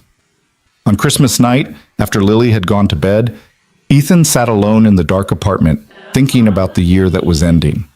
12 months ago, he'd been living the same small, careful life he'd been living for years, working his shifts at Morrison's, helping Lily with homework, getting by on not quite enough money, and telling himself it was fine. Now everything had changed. His past had caught up with him. His mistakes were public knowledge. His future was uncertain in ways that terrified him, but he also felt more honest than he had in years, more whole, despite being broken open, more like someone who could look his daughter in the eye without shame. The settlement conference took place in early January at a downtown law office. Ethan wasn't present. He had no formal role in Clara's civil case, but David Chen called him afterward with the results. "We reached an agreement," Chen said, and Ethan could hear the satisfaction in his voice. "Allied Interstate is settling for $4.2 million. Ethan sat down hard in his chair at the pharmacy's back office. That's substantial. It's what Clara should have received 8 years ago, plus interest and additional damages for the company's fraudulent conduct. After legal fees and expenses, she'll net approximately $3 million. Chen paused. She'll be able to afford proper medical care, housing modifications, education if she wants to pursue it. She'll have security for the first time since the accident. I'm glad, Ethan said, and meant it. She deserves that and more. She asked me to pass along a message. She said to tell you that this doesn't make you even, but it does mean something that you helped make it possible. Not forgiveness, not absolution, but acknowledgement. It was, Ethan thought, exactly what Clara had promised, not redemption, but the truth. And the truth, while painful, was also clean in a way that lies never were. The criminal trial for Robert Mitchell and the Allied Interstate executives began in March. Ethan testified on a cold, wet Tuesday, walking into a courtroom that felt vastly different from the intimate grand jury room. There were lawyers in expensive suits, reporters in the gallery, and Mitchell himself sitting at the defense table looking older and smaller than Ethan remembered. Ethan took the stand and was sworn in. The prosecutor, a sharp woman named Teresa Gonzalez, led him through his testimony methodically. What happened the night of the accident? What did you tell the police? When did Mitchell contact you? What exactly did he say? How much money did he give you? How did you change your statement? Ethan answered each question clearly, looking at the jury as he spoke. 12 faces, mostly neutral, occasionally showing flickers of reaction, surprise, disapproval, sympathy. The defense attorney's cross-examination was predictably aggressive. He suggested that Ethan's memory after 8 years might be unreliable. He pointed out that Ethan had waited until he was confronted to come forward. He implied that Ethan might be exaggerating Mitchell's role to minimize his own culpability. Isn't it true, Mr. Cole, that you made the choice to change your testimony? That no one forced you to take that money? Yes, Ethan said. That's completely true. I made the choice. I'm responsible for what I did. And isn't it convenient that you're now blaming Mr. Mitchell for a choice you made freely? I'm not blaming Mr. Mitchell for my choice. I'm testifying about what he did, offering me money to alter my statement. What I did with that offer was my decision, but the offer itself was witness tampering, and that's on him. The attorney tried a few more angles, but Ethan held firm. He wasn't trying to escape responsibility. He was simply telling the truth about what had happened and letting the jury decide what it meant. After 2 hours on the stand, he was excused. He walked out of the courthouse into the spring rain, feeling lighter than he had in months. The trial lasted 3 weeks. The jury deliberated for 2 days before returning guilty verdicts on all counts for Mitchell and one of the executives. The other executive was acquitted on some charges but convicted on others. Sentencing came in May. Mitchell received 4 years in federal prison. The convicted executive received 2 years. Allied Interstate Trucking was fined $7 million and placed under federal oversight for 5 years. Ethan followed the news from his apartment, reading the articles on his phone while Lily did homework at the kitchen table. When the sentencing was announced, she looked up. How do you feel about it? Ethan considered the question. I feel like justice happened. Not perfectly, it never does, but substantially. The people who corrupted the system are facing consequences. Clara got compensation she deserves, and He paused, searching for the right words. I got to be part of making it right, instead of part of making it wrong. Lily smiled. That's good, Dad. Yeah, Ethan agreed. It is. In June, 8 months after Clara had first spoken his name on that cold November morning, Ethan received a letter in the mail. Plain white envelope, his name written in careful handwriting he recognized from the note she'd sent months ago. He opened it sitting on his bed. Lily at school, the apartment quiet around him. The letter was a single page, handwritten on simple stationery. Ethan, the settlement money came through last week. I've paid off my medical debts, modified my apartment to be more accessible, and started making plans for the future. I'm enrolling in graduate school this fall to study arts administration. I'll never dance professionally again, but I can help create spaces where other people get to dance. That feels like enough. I wanted to tell you that I don't hate you anymore. I'm not sure I forgive you. Forgiveness is complicated, and I'm not ready to offer it yet. But I don't carry the anger I used to. You helped with that, by facing what you did instead of running from it. I've learned something important through all of this. People are not the worst thing they've ever done. They're also not absolved of it by changing later. We exist in the complicated space between those two truths, trying to be better than we were while acknowledging we can't undo the past. You can't give me back the years I lost or the career I'll never have. But you did give me something valuable. You gave me truth, and you helped me get justice. That doesn't make us even, but it does mean I can close this chapter and move forward without the weight of knowing the system failed me and no one cared. Thank you for that. I hope you and Lily are well. I hope you continue to be the person you became this year instead of the person you were 8 years ago. And I hope someday, when enough time has passed, you can forgive yourself the way I'm learning to release you. With complicated but genuine wishes for your future, Clara. Ethan read the letter 3 times, then folded it carefully and put it back in the envelope. He sat there for a long time, thinking about the journey that had brought him from that November morning to this June afternoon. He thought about the man he'd been at 24, desperate, scared, willing to compromise his integrity for money he needed.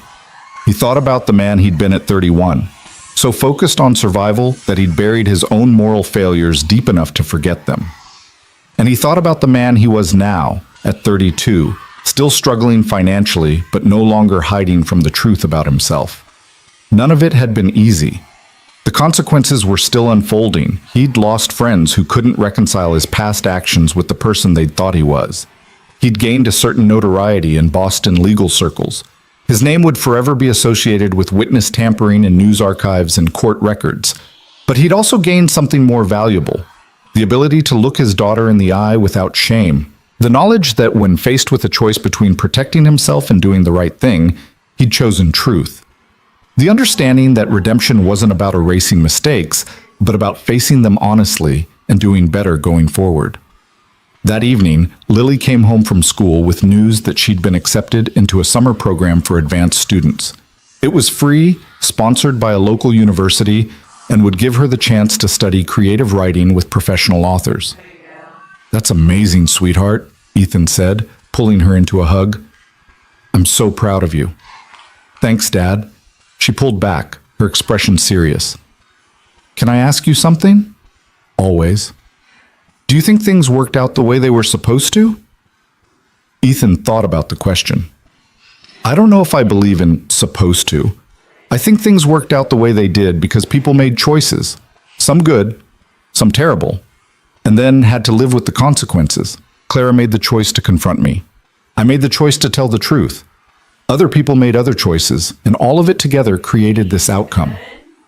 "But are you glad about how it turned out?" "I'm glad I did the right thing, even though it was hard. I'm glad Clara got justice. I'm glad you got to see that people can change." Ethan paused. "But I'm not glad about the 8 years she suffered because of my choice. I'll carry that for the rest of my life. Both things are true. I'm glad I faced it, and I'm devastated that it happened in the first place." Lily nodded slowly. "That makes sense. Life is complicated like that, isn't it?" "Yes, sweetheart.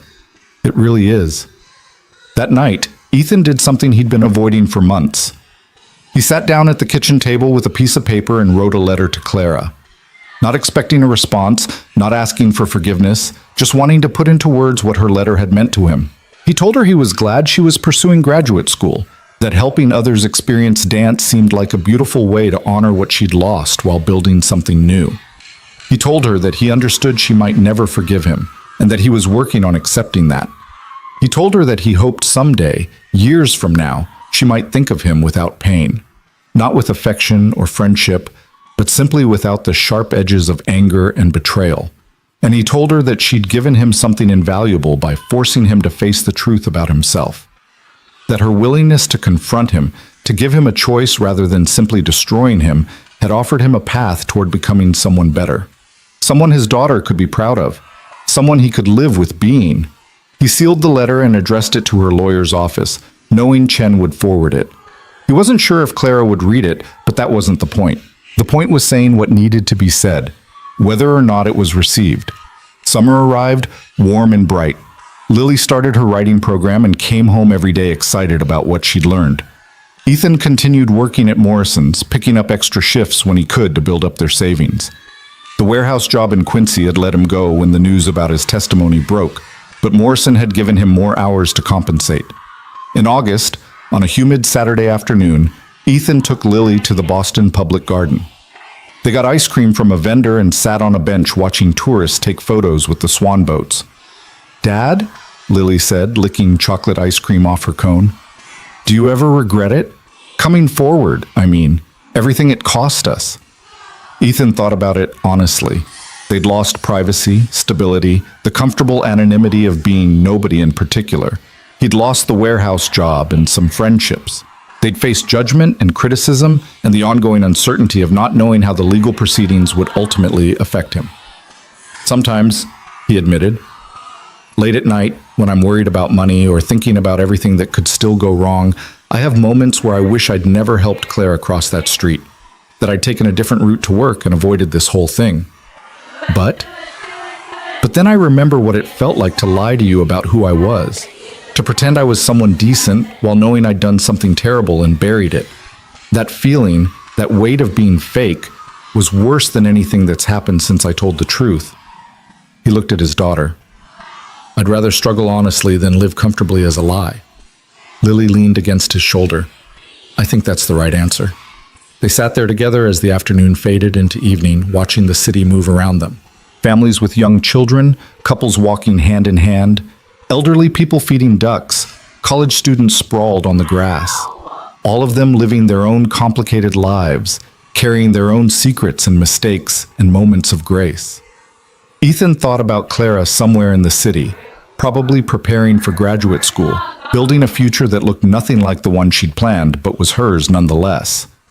He thought about Mitchell in federal prison, facing the consequences of choices that had seemed so easy at the time. He thought about all the people whose lives had been touched by one accident on a March night 8 years ago, and how one moment of carelessness had rippled forward through time, affecting strangers in ways the truck driver probably never imagined.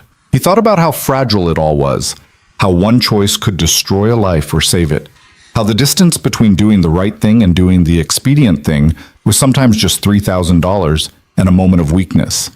And he thought about second chances. Not the kind that erased the past or absolved you of responsibility, but the kind that let you become someone different going forward. The kind Clara had given him by confronting him instead of simply exposing him. The kind he was giving himself by choosing truth over comfort, accountability over denial. In September, Lily started 8th grade. She'd grown 3 inches over the summer and had started wearing her hair different, pulled back in a ponytail instead of loose around her face.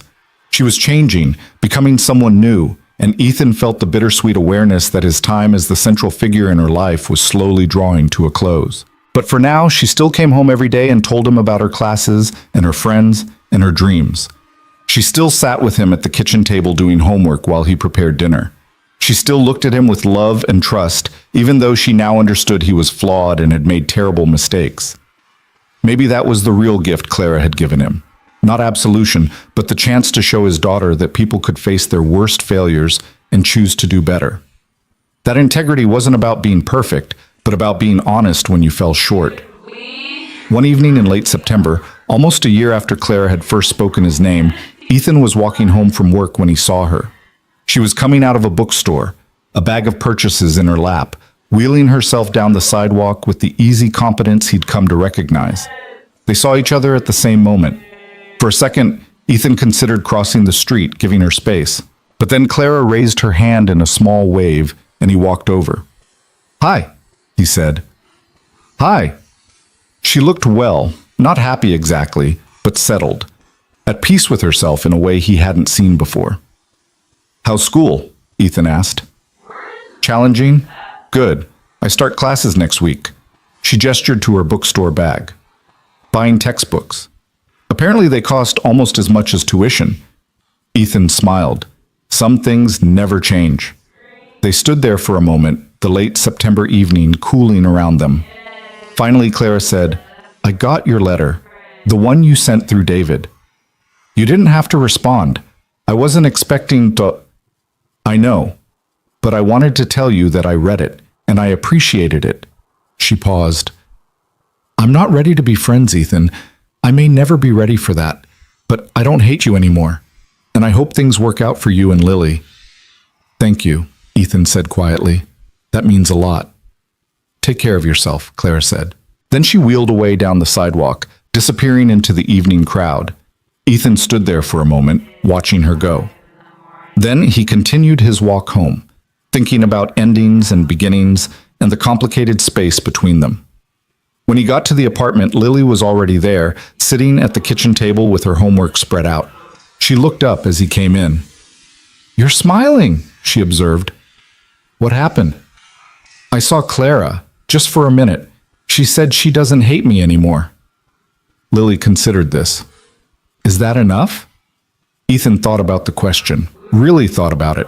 Was Clara's release from hatred enough to constitute forgiveness? Was it enough to balance the scales of what he'd done? "No," he said finally. "It's not enough to fix what I broke. but it's enough to let me keep trying to be better. And right now, that's all I can ask for." His daughter nodded, satisfied with this answer. "Then I'm glad you saw her." "Me too, sweetheart. Me too." That night, after Lily had gone to bed, Ethan sat alone in the dark apartment thinking about the past year, about transformation and accountability, and the long, difficult work of becoming someone you could respect.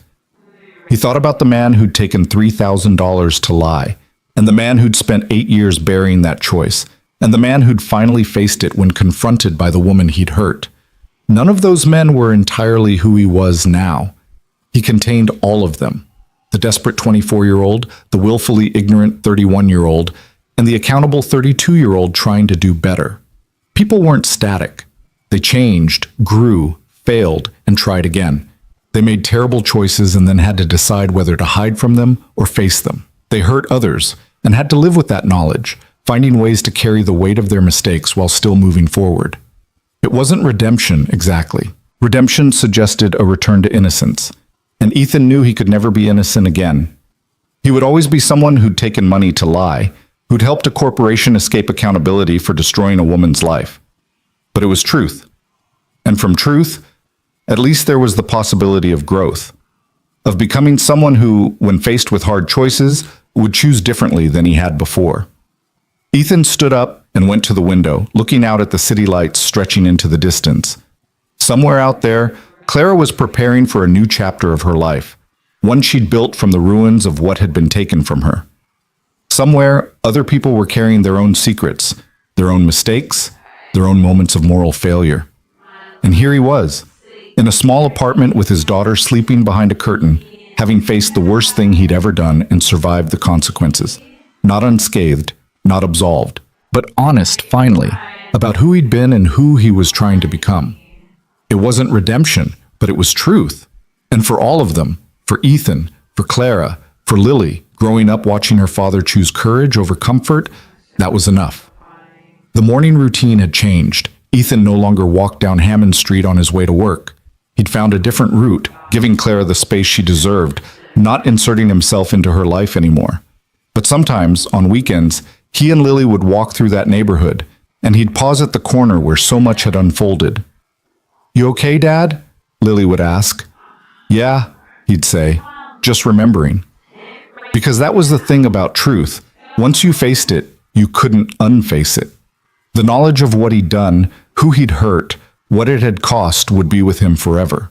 But so would the knowledge that he'd made a different choice when given the chance, that he'd chosen his daughter's respect over his own comfort, that he'd helped Clara get justice even when it meant exposing his own failures. Life moved forward. Winter came again, and then spring, and then another summer. Lily finished 8th grade and started high school. Ethan kept working at Morrison's, eventually being promoted to assistant manager. The news cycle moved on to other stories, and his name faded from public attention. But the change, the fundamental shift in who he was, remained. He was no longer someone running from his past. He was someone who'd faced it, absorbed the consequences, and kept going anyway. And on the days when the weight of what he'd done felt too heavy to carry, when the knowledge of Clara's stolen years threatened to crush him, Ethan would remember her words, "I don't hate you anymore." Not forgiveness, not friendship, but release. It was enough to let him keep trying, enough to let him keep being a father Lily could be proud of, enough to let him sleep at night, knowing that he'd chosen truth when it mattered most. In the end, that was all any of them could do: face their failures honestly, make what amends were possible, and try to be better tomorrow than they were yesterday. It wasn't redemption, but it was real. And real, Ethan had learned, was worth more than any comfortable lie.